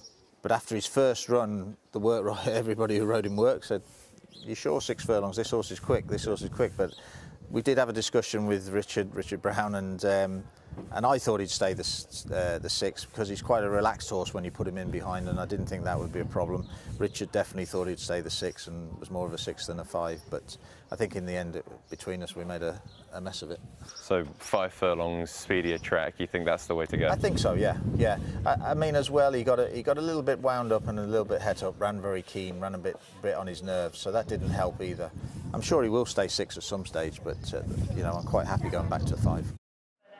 And you see loads of horses come out off the back of a below par or below market expectation effort at the Royal Meeting, big field spread across the track, and go on to bigger and better things. What do you make of him? He's kind of hard enough to assess in a way, in that his win was in a very small field at Ayr and the time was nothing flash, and then he's gone to Royal Ascot and not delivered, but it was fairly swift on the heels of his debut win. I think really with a horse like him, you kind of have to, when he's in a yard like Carl's, you kind of have to up his chance in your mind a bit from the bare bones of the form to just think, well, if a yard that have got that much strength in the division are choosing him as the horse to come forward to this type of race, then, you know, he wouldn't, as you say, be the first horse to go to Royal Ascot, particularly when it is such a long way from what he did on his debut in a 3-runner race. To go then to Ascot in a massive field and a much more competitive environment. He didn't really have much of a grounding for it, did he? He was an expensive breezer, bought by connections that seem very, very sharp with their purchases, be it private sales or breeze-up horses. And yeah, I think you respect him from that perspective. Could I back him based on all of that? No, not really. Because I'm not latching on to anything with any substance, but it means that you kind of have to factor in that he is a fly in the ointment over and above what you've just seen of him. He's about 15-2, whereas Adonis is a 5-1 shot. I haven't seen the horse for 84 days, missed the Royal Meeting, but unbeaten this gelding. My Soldier's Call lines up for Kaya Fraser and Rebecca Menzies. Kaya looking for another juvenile success in Stakes company this week. Yeah, obviously first group race winner for him yesterday, so he's going to be on the crest of a wave. And I think this is the race that Rebecca Menzies has aimed at with Adonis from some way out. I think it was a deliberate move, from what I can gather, to skip Royal Ascot. I spoke to her before the Royal Meeting, and she wasn't really keen to go there, didn't think that was the right thing for this horse, who had crammed in quite a lot to the first couple of months of the season. He debuted early April, and he won at Chester's May Meeting, and he had a run in between at Musselburgh when he went and defied a penalty. So he had 3 runs in the space of about a month, and this is a horse that was showing an awful lot of speed, doing it on sharp tracks, and you were then going to have to go to a very different environment that we've already mentioned not all horses take to at the Royal Meeting. And I think it's not an easy call to make when you've got a really sharp 2-year-old that's proven at a good level. Come out and won it at Chester as he did, to skip that, but I think Becky was fairly adamant that it wasn't the right thing for the horse. They've aimed here, and I think this is the right place for this horse because he's got loads of speed. He's proven on sharp tracks. He's got early gate speed. He travels. I think he'll run really well, and I think he's a bit overpriced. George Baker is carrying flip-flops. It's unbelievable. You've got flip-flops in your hand, George. It's very strange. Do your shoes hurt a little bit after a look? You came in flip-flops today. Goodness me. Sorry, we're live, George. I just didn't see you. Can I have one? Can I have a flip-flop, George? They are, I've got to say, they'll be very expensive. They are not the nicest, are they? They're recovery flip-flops. They are unbelievable. There you go. Right, who wins, do you think? He never ceases to amaze me, this guy. Would you ever turn up to the racecourse in flip-flops? Probably not. But do you know why? Because someone like George Baker would give me, like when I turn up wearing non-polished black shoes. So there we are. You went for a swim in the sea this morning. Oh, I tell you what, and that's why he's looking so remarkable. This is probably weird at home because you can't see George, but he is there. I promise. I promise. He hasn't had a shower since he's swimming in the sea. Wave, George. Come on, George. There you are. There he is. Salty George. Salty, yeah, yeah, you are.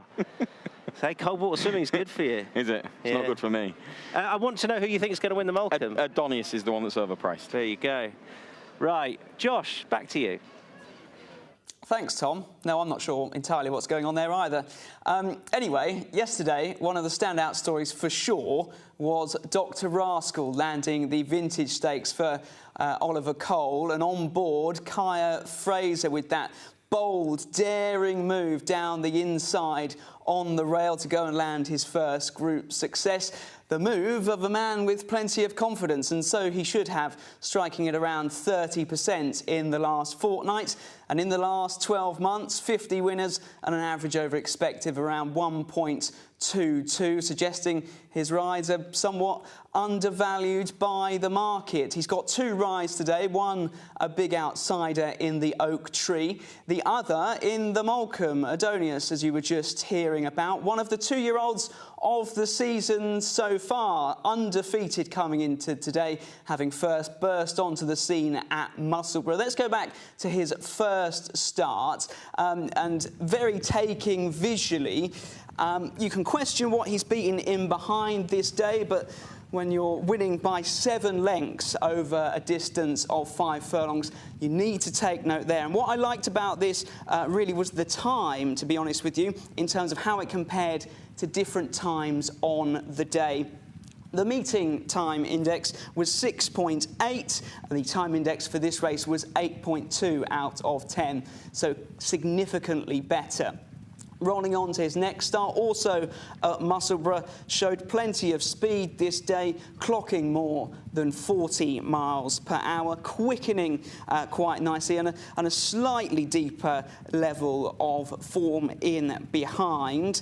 And then rolled on to the Lily Agnes at Chester, a sounder surface that day, having been on softer ground on both those starts at Musselburgh. There aren't loads of 5 furlong races at Chester, but when you take into account Adonis's finishing effort, it's in the top 10% that we have in the Race IQ database, and also when you take into account how that race was run, which was relatively hard, and Adonis was challenged for the lead that day. It's in the top 1%. Now, how might today's race be run? Well, again, you'd expect Adonis to go forward, and that can be a big advantage over the 5 furlongs at Goodwood.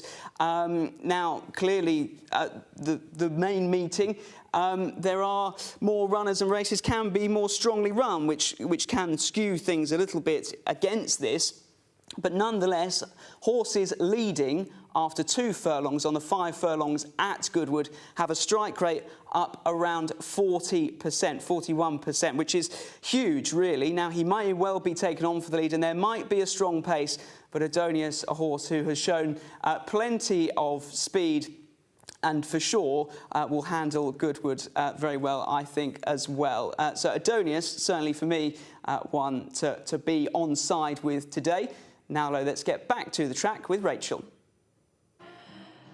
It's a hot one today. Zara Tucker joins me, and we are in the most amazing location on the racecourse. I have to say, it's almost kind of where you can seek some shade. The Visit Qatar spot's beautiful in here. It's gorgeous, and yeah, we're here with Visit Qatar at the Qatar Goodwood Festival, presented by Visit Qatar. And yeah, it's a beautiful spot. We're celebrating Qatari culture, and just in a beautiful space, as you say, on a beautiful day. And just tell me, how are we celebrating Qatari culture?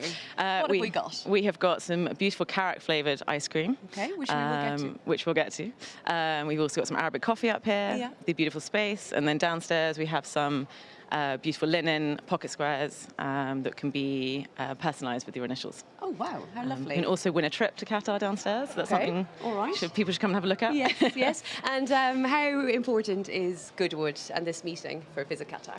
It's incredibly important. It's the highlight of our summer calendar here in England, and racing is a huge part of Qatar and the people of Qatar. So yeah, it's hugely important for them. We've got main races every day. The Visit Qatar Sussex Stakes is today. Yes. One to look forward to. Are you a big racing fan? I'm a big equestrian fan. I like horses. It's lovely to be here to watch the racing today. Okay, and do you have a selection in the big one today? Have you a selection in the big race today? Oh gosh, I couldn't give a tip. Not that good. You might be a Beau Echo. I feel you'll be a Beau Echo lady. And Zara, we mentioned the ice cream on a very, very hot day, and also not a flavour I'm very familiar with. Karak, it's kind of cardamom is the main flavour in Karak. Okay. It's a drink normally had in Qatar, but today we've made it into an ice cream, and it's beautiful. Shall I get you some? I thought you'd never ask. And all the smiles. I mean, everyone that's here to greet you. Such a lovely gang. So we're going to have some ice cream, Zara. Absolutely. Have you been for the ice cream already? Do you know, I have had a taste, but I will always have some more. So happy to have. care for any Arabic coffee as well? I might skip the coffee. I'll stick with the ice cream though. Zara, have a great week, and it's just so lovely to get the tour. So if you are here at Goodwood this week, I think we should point out you fancy coming in for some lovely ice cream or somewhere just to cool down. This is your spot. Thank you so much. Thank you.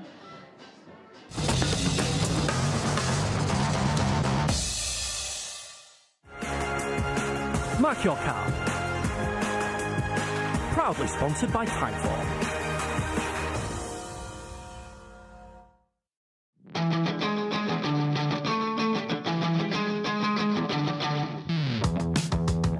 Race IQ is changing the way we analyse horse races, and it's now available on racingtv.com.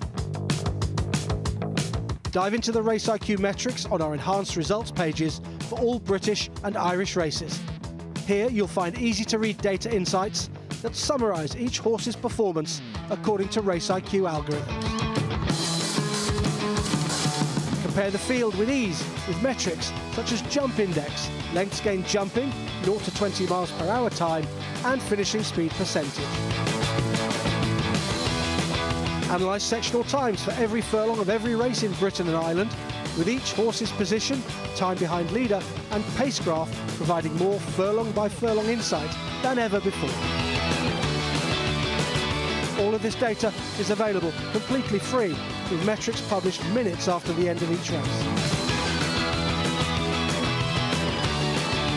So make sure you're clued up with Race IQ, now available on racingtv.com.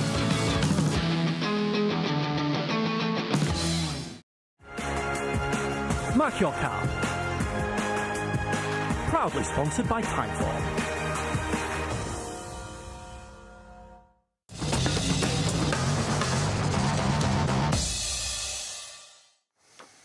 Welcome back to the studio. They have declared for Friday, just a note on, I think it was being talked about, but the 150, the opening race, which is the Coral Goodwood Handicap on Friday, 2 mile, 4.5 furlongs. It's the race that iconically starts right on the winning line before they run away from you and loop back round again. It's usually a flip start, flag start. This time around, we assume with the Hong Kong aspect as well, or involved, they're going to be using starting stalls for the first time. So we were just thinking, or I know the guys on track were thinking about what actually determines the inside of the track from a draw perspective, how that's going to work, whether you're drawn higher or lower. And also how quickly you can get them off the track. Anyway, that'll all be revealed before Friday. That's the 150. And it's usually a race, Dave Neverson, Seamless Link Time, that you like getting involved in. Hello. I've backed a couple of, good afternoon. It is now, yeah, I backed the winner a couple of times of that race, and I liked it. But this year it's been invaded by the Mullins and Joseph O'Brien crew. Quite often Gordon Elliott had a runner in there that did quite well, but it's become another version of this meeting's version of the Ascot Stakes, where the big Irish, and the Cesarewitch, where the big Irish battalions, known perhaps for jumping, certainly in Willie Mullins' case, have began to target it. So it makes it a lot more difficult. But anyway, stick to Galway. We haven't got through today or tomorrow. Right, let's talk about today. Well, I think it's a fantastic race. Obviously, the highlight for many people of the meeting, although I think Scandinavia will be hard to top. But Bo Echo, unbeaten. I hope he's still unbeaten after this. I think the track might really suit him. I think he's an athletic greyhound type of a horse, and I think he'll be really suited by this track. But he's got a heck of a competitive field to negotiate, but he's in very good hands. Yeah, the Queen Anne winner's 20 to 1. Never So Brave is a Group 1 winner. He's 80 to 1. It's deep. It's really deep. Right. The right horses are there. And we've got yesterday's winner, which throws something interesting into the mix as well. So I think it's a really good representative Sussex Stakes, as more competitive than I've possibly seen it for a while. Certainly more than last year's. Or more than when Frankel won it at 20 to 1 on, as Dave said. And last year's winner is actually half the price that it was last year, so it must be well fancied. Would it be more of a shock this year, though? Well, I think so. If he were to run you anyway. That is a double that won't happen. And look, I can guarantee you, none of the horses we've talked about so far are in your selections today. No, they're not. So I ducked out of the handicap, the first handicap, which I think is possibly one of the best 3-year-old handicaps of the season so far, but I ducked out of it and I missed the price on the one that I was going to back anyway. Supreme King has been quite well backed, quite rightly so. He's been second 3 times on the bounce since he last won. Oisin Murphy booked for one of David Evans. Bobby Bennu, I'm surprised this is drifting, although it was put in short at around about 4-1 yesterday. Got an ideal draw. Roger Varian had a winner yesterday, ran its best race of the season last time. Looks a horse that's ready to win. I think might be suited by this 7 furlong fast pace at Goodwood. And then because I only had 2 handicaps to go, I've gone Spirit of Athene, lightly raced filly of Ed Walker's, second last time out. I thought ran really well, only just got going late this season, and I think if it progresses further, then I think it might win that. But I was expecting it to shorten up. It's gone from 9-4 to 3-1, which I think is quite surprising, to be honest. So hopefully it just means we get a better price. Good man. Good luck today. We're going to move on now and have a look at one of the fast 5 furlong races on the day. We've already done the Molecomb. What about the fillies race for the 2-year-olds earlier in the day? I guess some of these could have gone for the Molecomb. The British Stallion Stars EBF Alice Keppel, and it's run at 2.25. All 9 go. Wild Blossoms 5-4, 4-1. Fast Track the Super Sprinter. Zig a Zig Ah 6-1. Hidden Gift is 13-2. It's 10's bar though. So Wild Blossom 5-4. Tom, to get back to winning ways. Yeah, who was well held in the Queen Mary at Royal Ascot, but as you've already pointed out, as one of the standout bits of juvenile form, probably the standout bit of juvenile fillies form anyway, from the Royal Meeting, Wild Blossom. Prior to that, she was a winner on debut at Carlisle, and a very impressive one at that. Yeah, it looked really good. I think it's often the case, actually, this particular race at Carlisle, that a few connections tend to like what they send there, and that was the case here, and she absolutely blew the race apart on very different ground to what she faces this afternoon. But there's nothing really to say that she would definitely need slower ground conditions in terms of pedigree, action. You know, there's not really reason. And you know, she actually ran really well at Royal Ascot. She finished mid-pack, 10th overall, but she was only beaten about 4 lengths. She certainly wasn't disgraced in that race, and it was a big jump forward, obviously. I think she'll be too good for them today. Yeah, I really do. I think, you know, she's got a really good pedigree as well. She's by Memas. She's out of a mare who didn't win, but is a half-sister to Bayside Boy, who was obviously a top-class horse, and what a start he's had as a first-season sire this year. So, you know, it's... Did he win here, Bayside Boy? Good pedigree. Did he win here? Yes, I think he did, didn't he? Got my head he did. I could check, but I'd rather just... I could have checked before. You could, but you just had that thought and asked me. Yeah. I just sort of, whatever comes to my head, just say it. Why don't you just look? I will. Go on, Phil. Go. What do you want me to talk about? Well, talk about... about the Alice Keppel? Yeah. Well, I think that she should be a shorter price than she is. And she is quite short, but I think she just might have too much of a class edge. And part of that is the pedigree angle with her, because I think it is a pretty smart pedigree. It's the fact that she was an expensive breezer. Mentioned already, a lot of respect for these connections with the horses that they pick up, and she just looks like she could be a bit of a standout type in the race, really, and I think she's got plenty of pace for this type of test. And of course, Bayside Boy was 4th in his only start here in the Bonhams Thoroughbred Stakes. There you go. Yeah. So they didn't win here. Fast Track is too... Where did he win? Lots of places, but not here. I've got rid of it now. Fast Track was a winner at Beverley last time. Doing a good job of this, aren't we? Yeah, nailing it. And that was quick ground, and actually does have form here as well, Fast Track. Yeah, this was in a fillies novice. I mean, I'm not sure how deep this is. The form hasn't been tested, and the time is nothing flash. And she was a winner at 10s on. So what kind of a guide this is, I'm not so sure. What she does have is some course experience, having finished 3rd here on her debut. That was behind Pashada, who's obviously the market leader for the Molecomb later on in the afternoon. So this isn't really the run to judge her on. It's more the overall body of her work, and some of her early form does look pretty solid as well. It feels like you're pretty sweet on Wild Blossom. Yeah, I think, personally, in my mind, just weighing it up, I'd have her a shade of odds on. Oh, blimey, okay. And she's, what, 11-8, something like that? Yeah, well, I can see 6-4 in front of me. Well, I confirm what you've got on your screens, but yeah, this will suit her, won't it? This track should really I think so. And you know, it might be a bit outlandish to say she should be as short as that, but I think there is a good chance that she has a clear class edge on this field. There's a few things that lead me to believe that, and so yeah, I'm really keen on her chances. Okay, little Waffnan double with Flora and her. Yes, yeah. There you go. Let's head out and find Rachel. Well, from Mason and Perrier to Veuve Clicquot. Neil, you are spoiling me on day 2. I certainly am, Rachel. I'm delighted to spoil you. You know, here we are at the Veuve Clicquot bar, and I've got 2 fantastic Veuve Clicquot champagnes for you to enjoy. I'm very excited. You are very excited. Rachel's really excited. I just had a little look in the bucket and I saw the 2 bottles. I thought, wow, we are well, very lucky today, I think. Well, I think you wait and see what's going to happen. You wait and see. All right. I'm delighted to say we've got some help as well here with Lewis, actually from Veuve Clicquot here. So, Lewis, you're going to do a bit of opening for us as well, aren't you? Absolutely, Neil. Happy to open them for you this morning. I'm excited for you to try the Brut and also Le Grand Dame. Yeah, well, we're really looking after Rachel today, that's for sure. Tell you what, do a bit of opening for us now. Absolutely, Neil, I shall do. I'll do it as safely and securely we as do possible like the for pop. you.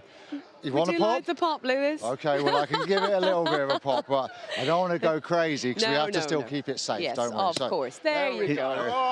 Yes, great stuff. Wonderful. Little bit of a fizz out the top. That's great. Wonderful. Okay, right. A bit of pouring there as well. Okay, thank you, Lewis. Ladies first.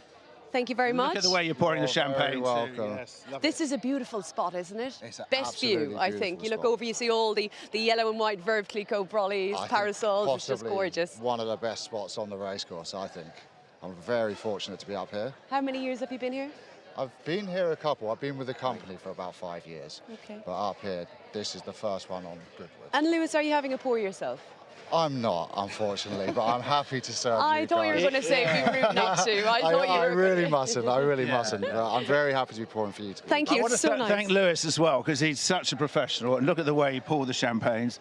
You are too kind to me, Neil. Thank you so much. Thank you, Lewis. Thank you very much. Enjoy. Cheers. Okay, we're going in. Here we go. Going in. So we've actually got Veuve Clicquot yellow label here. I've had this loads and loads, and I love it. It's one of my favourite champagnes. It is fantastic, Rachel. And let's remember about Madame Clicquot. Oh, yes. Yes, influence on champagne. You know, first rosé was produced by Veuve Clicquot. She also did the first ever vintage champagne. Yeah, She was a woman ahead of her time. She was a woman ahead of her time. Yeah, for sure. It's an oldie but a goldie for me, I think, Veuve. I just think you can never go wrong. Oh, it's not. It's really, really great the way it's made. And the consistency is brilliant. Interesting enough, yesterday we were tasting with Bolney, we were tasting their cuvee, which is Chardonnay dominant. Here, this is about Pinot Noir. This is a house that's all about Pinot Noir. I think Bolney were 70% Chardonnay. Yeah. And you've got a similar amount in actual fact with the Pinot Noir. Very good. I like it. No, do you want to? You look like you're ready to taste the Grand Dame. We've got a real treat here, everybody. So we're going to try the Grand Dame. So this is vintage. And remember what I said about Madame Clicquot? Oh, yes. First producer with vintage. And what we're going to do here is, I'll just pour that for you here. Now this is complete. Bring back Lewis, I say. Yeah, thank you, Rachel. Yeah, bring back Lewis. See how I can compete here, everybody. Look at what I can see. Whoa. It's almost like you've done it before. I've never done this before, Rachel. It's my first. There we go. 2018. Now the thing is here, 90% Pinot Noir, rest Chardonnay, no Meunier. 2018 was a really good year. This is a brilliant aging champagne, and obviously named after the great Madame Clicquot. So let's have a taste. Let's go in, because we are going in again. Oh my gosh! Tell you what, what a week. Come on, what a morning! Have a taste. Now think about the finish. It's really quite intense. This is full-on Pinot Noir, but it's super elegant too. Yeah. I love. That's what I like. It's a real tasting note. We don't need full tasting notes. No. We just need to say that is fantastic. I love. Is that not enough for you? Is that not enough for you? That's enough for me, Rachel, and it's enough for everyone. Hey, listen, very quickly on the racing today. Oh yes. Right, what are we fancying? Did you have winners yesterday or not? Twilight Calls yesterday. I was pleased about that. Yes, a big handicap. good. And well done, Safi Osborne. You know, because that was really impressive again with Safi. 3 wins at Ascot on Saturday. She's doing it again. Built up that great relationship with Twilight Calls. I'm really looking forward to Bo Echo. Yeah. I want to see him win. Everybody wants to see Bo Echo win today. Come on. Why are we saying Bo Echo? Because he's been so impressive in 2-year-old, really goes to 3-year-old, and he's ready to win again. Okay, that's for sure. so we're going to be toasting. Cheers. to Madame Clicquot? Absolutely. And to Beau Echo?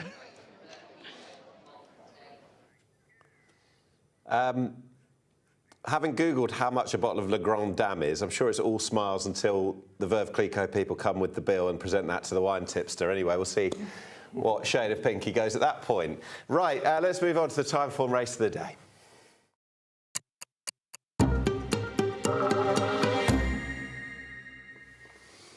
Class horses need apply, and the top race still got a little P as well. Beau Echo, in the, according to time form, likely to improve yet further. Gstaad 130, Beau Echo's 7 clear on ratings. Opera Ballo 129 into the best of the older horses. 10 Bob Tony 127, Lake Forest 125, Never So Brave 124, and down at the bottom Dorset 111. Last year's winner 120. That's Kirat.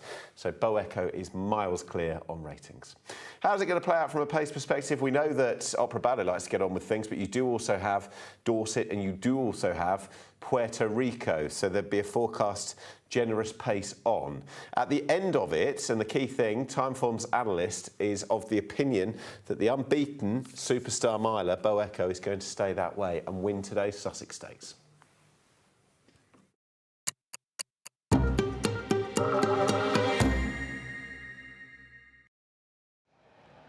Delighted to catch up with Drew Fleming, President and CEO of Breeders' Cup, and your first time at Goodwood. Welcome. Well, it's an honor to be here, to be a part of a quintessential English summer. The grounds are beautiful, the fans are spectacular, and the Breeders' Cup's very excited to have some Challenge Series races. Listen, we're all very excited, the Breeders' Cup in Keeland. And by the way, you've definitely got the memo. You are literally Goodwood personified. Well, we want to play the part and have fun with everyone here. I know, and listen, the whole international expansion of the Breeders' Cup has just been, it's been mega, hasn't it? But something our board we're very proud of. This year we have 95 Challenge Series races in 14 countries and 5 continents, and really honored to have 3 this week. Yeah, and a couple at the weekend as well. A good weekend for Andrew Balding at Ascot. Yes, very good for Andrew Balding. We had 2 at Ascot this week, and it's again part of our Breeders' Cup Challenge Series. It's very simple. You win, and you automatically qualify for the World Championships at the end of October. I love it. Win and you're in. I mean, it's so catchy, and obviously over 5 continents now as well. Yeah, it's fantastic. We just see the growth of the international racing. We're getting more international, not by the minute, but by the second. And we have great partners. Ascot, Goodwood, just to name a few. And so we're so delighted to be a part of this and just have a wonderful week of racing. You will. You're going to have a great time, Drew. Oh, I know that. That's easy. That's easy. 3 races this week, of course, at Goodwood. Yeah, very excited about it with the Moulcom, the Sussex, and the Nassau. Great caliber racing here.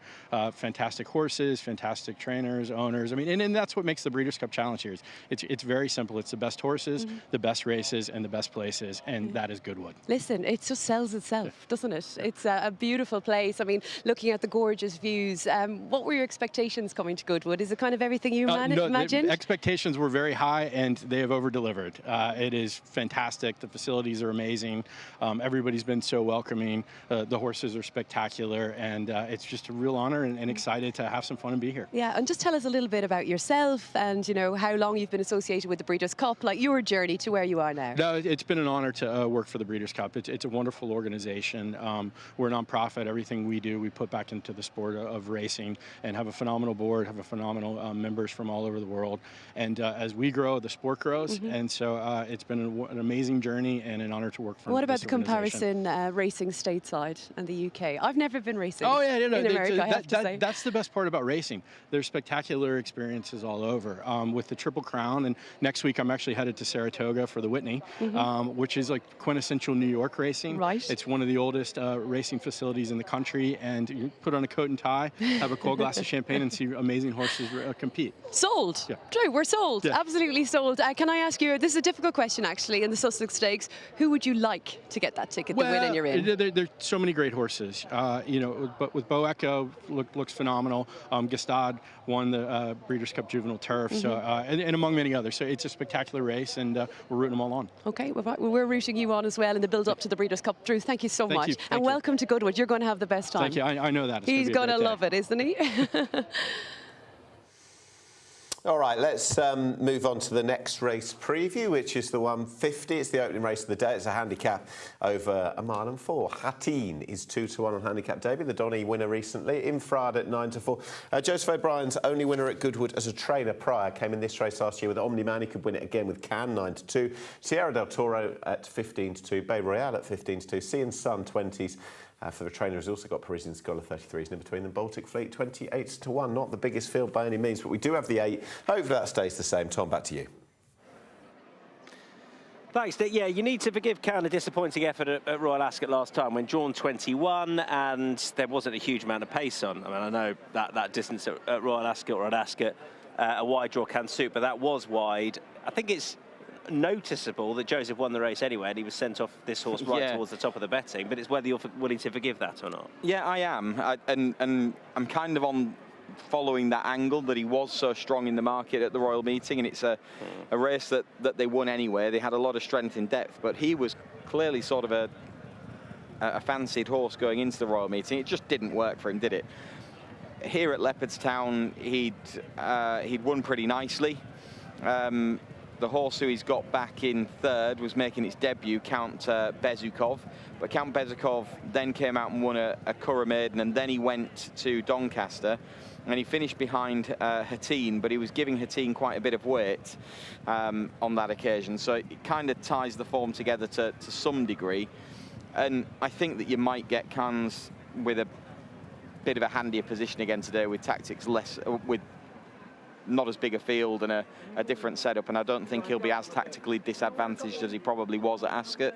And I'm pretty sure he's a well-handicapped horse, but from a betting point of view, I just thought there was quite a few that are potentially well-handicapped, and it's quite a difficult race to equate how much improvement is going to be with each one, and I don't have a strong view. I just think there's a lot of well-handicapped horses. And there's some we haven't seen in the handicap company yet. One of those is Bay Royal, who has the tongue tie on here off the back of a good second at Nottingham last time, was a winner at that distance prior to that. Haven't seen the horse for a little while, mind.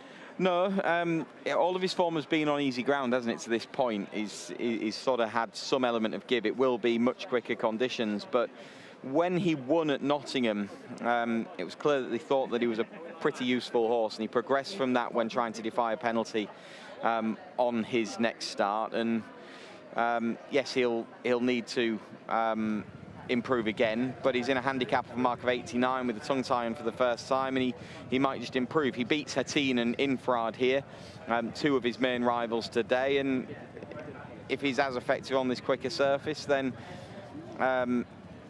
in receipt of weight from one of those and just giving a pound to the other based on this performance, you'd have to think he's got a pretty strong chance. So Infrared ends up third, and then goes on to Ponty and subsequently scores before running at Chester and then getting beaten. But he's still well found in this betting. Yeah, and Hatin was in this as well. Hatin finishes in second. And then Hatin goes to Newbury and finishes second before winning pretty well at Doncaster. And he had the horse that Cannes had behind him when he won, also behind him that day, but that was giving him weight. So it kind of all comes together to some extent. It's not helping. No, it doesn't help really. But so who would be your who do you think should be clear favourite? Who do I think should be? I don't know. I think the value at the prices is probably Cannes. Who would I have clear favourite? I think I'd have Infrared just about favourite. Okay. Just about, I think. I'm going to back Cannes. Yeah. I remember thanks. Joseph O'Brien gave an interview afterwards, and he did say at the minute, I don't know where I heard it. He talks about Cannes after Ascot, saying, sort of hinting that. But they obviously thought, he was 7-2 favourite. Yeah, went off strong in the market, didn't he? So it is a good race, though, because you've got a horse like Bay Royal that ties into the form of 2 horses that are shorter priced than him.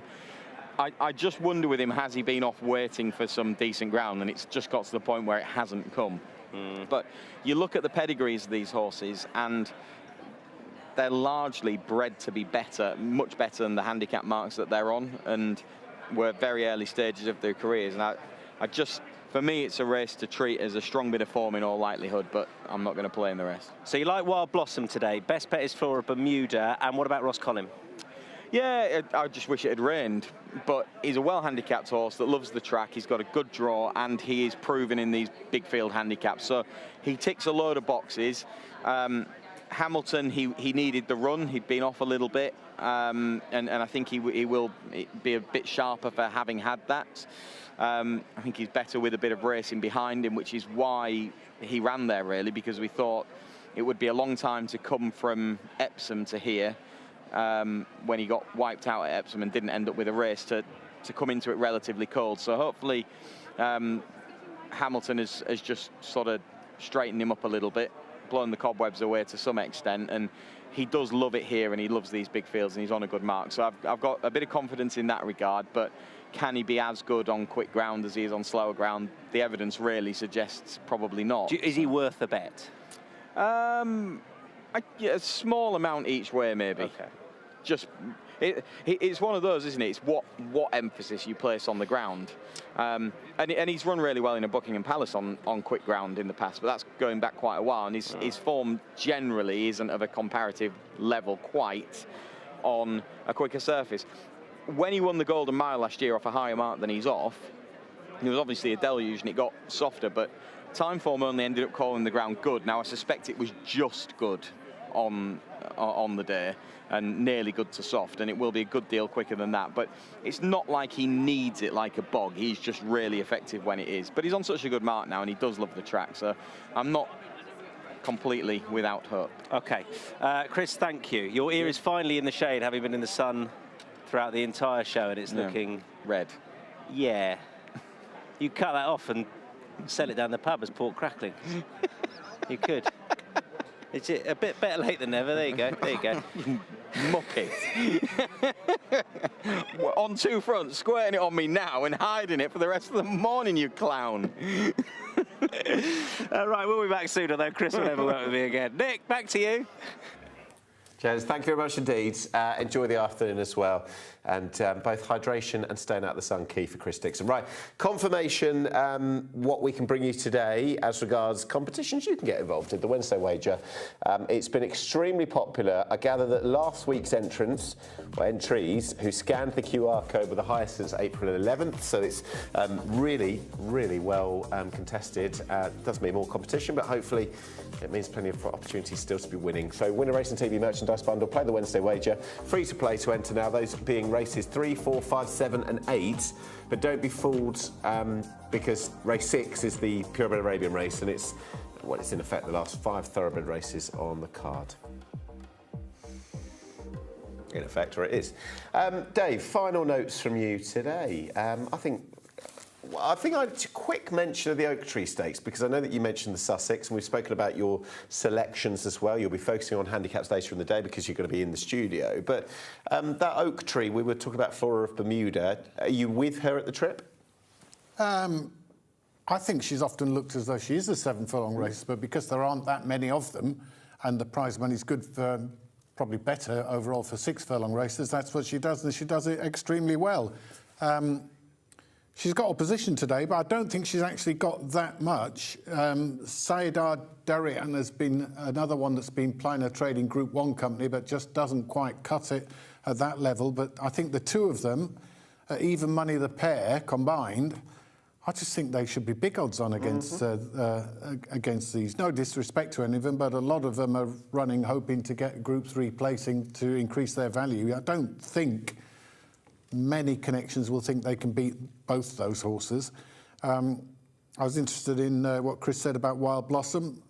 Carl Burke, I don't think he's got an outstanding 2-year-old season in the way that he has had in recent seasons, but this one could be useful. I think it's a fantastic 3-year-old handicap to start with. Yeah. I can't rule any of them out, but there's a lot of reputations on the line in that. 2-year-old Malcolm's okay. The Sussex, I think, is a fantastic race. I can't get over it. It's an absolutely brilliant race. I'll gloss over the Arab race quickly. I think if you want to be champion miler as well, listen, whoever's riding. Horses, by the way, whoever's riding, when you see the 480 grand winning prize pot, I think they won't be glossing over. Well, I was thinking of taking out a licence myself when I saw that. But, to have aspirations of being the champion miler, it's all very well beating your own age, but you have to go and prove it against the older horses. That is completely everything. So Bo Echo needs to translate what he's been doing against his 3-year-old friends and do it against much older horses. And today's the day that he can really prove that, which is exciting in itself. He has, and I think he will. I think he will. And then once we've got that out of the way, we have a massive double in the last 2 races, and Bob's your uncle. Brilliant. Bob's your uncle, absolutely. You'll be sat there for the afternoon. Dave, thank you. I will be at Goodwood on Friday morning. Looking forward to that, seeing you there. We're going to go back there for the final time as part of this build-up show to Rachel Casey, live this morning at Goodwood. Well, ahead of day 2, I'm back with my favourite Frankie. I only know one Frank. Yeah, I knew you'd ask. My dad is William, but actually we call him Frankie sometimes. Hey, how was yesterday? It was great. Yeah, it was awesome. So much fun. Everyone was in tip-top mood, shape. It was just what you'd hope from day one. Obviously, my job mostly on race day is to talk to the race goers. And how were they all? Yeah, I spent all day chatting to people. I mostly parked up on the entrance, the walk-in, and everybody was in great form, because I suppose, as we spoke about yesterday, the nature of Goodwood being a little bit more relaxed. Way more relaxed, yeah. Laid out, there's not too much queuing going on, no hustle and bustle, so everyone stops for a chat. So tip-top yesterday, are you tip-top today? I'm tip-top, yes. I'm in great shape. There was not much time spent here for me, so thanks for bringing me, Rach. No drinking was We done. spent a little bit of time in here yesterday. Of course, we were tasting with Balney with Neil in the morning, and yeah, it was a great day's racing. Backed a couple of winners as well, which was fun. Rarity recently. Yeah. Big race today. Which one did you find? I had Scandinavia, and I backed the Richard Hannon horse as well at 12-1. Anyways, I'm not here to blow my own trumpet, though. I would never. What about today, then, Sussex Stakes? Yeah, great race, isn't it? It's the race that we find out who's the best, really, with the older and younger horses taking each other on. We have the rematch of Bo Echo and Gstaad. For me, I'm Team Bo Echo.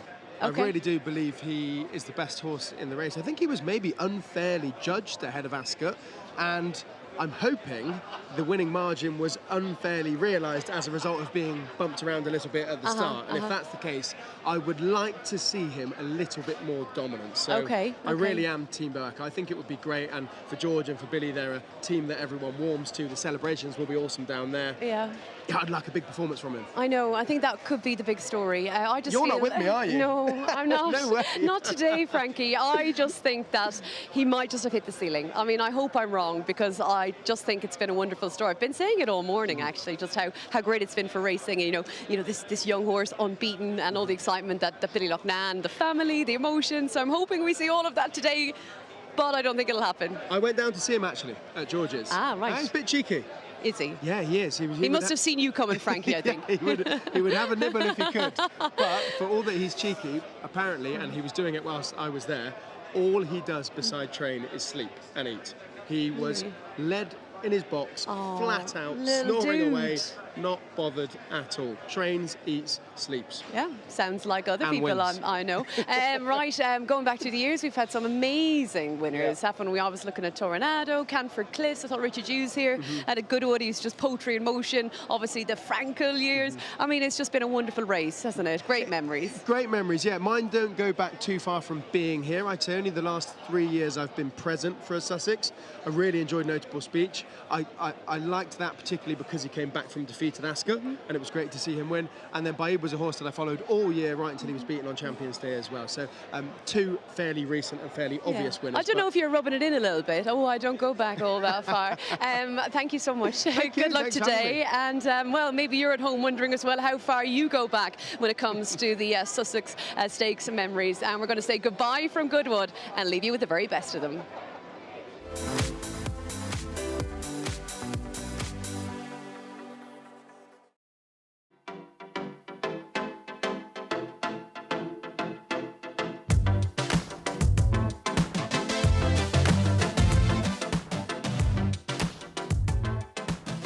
Dan Silly coming there strongly on the near side. Al Jabba, though, is the leader from Giant's Causeway. Valentino, here's Medician, and Dan Silly down the outside with a big run. They come up with 2 furlongs left to travel. Al Jabba on the far side, being tackled by Giant's Causeway. Here's Dan Silly, the danger, followed by Valentino, Medician.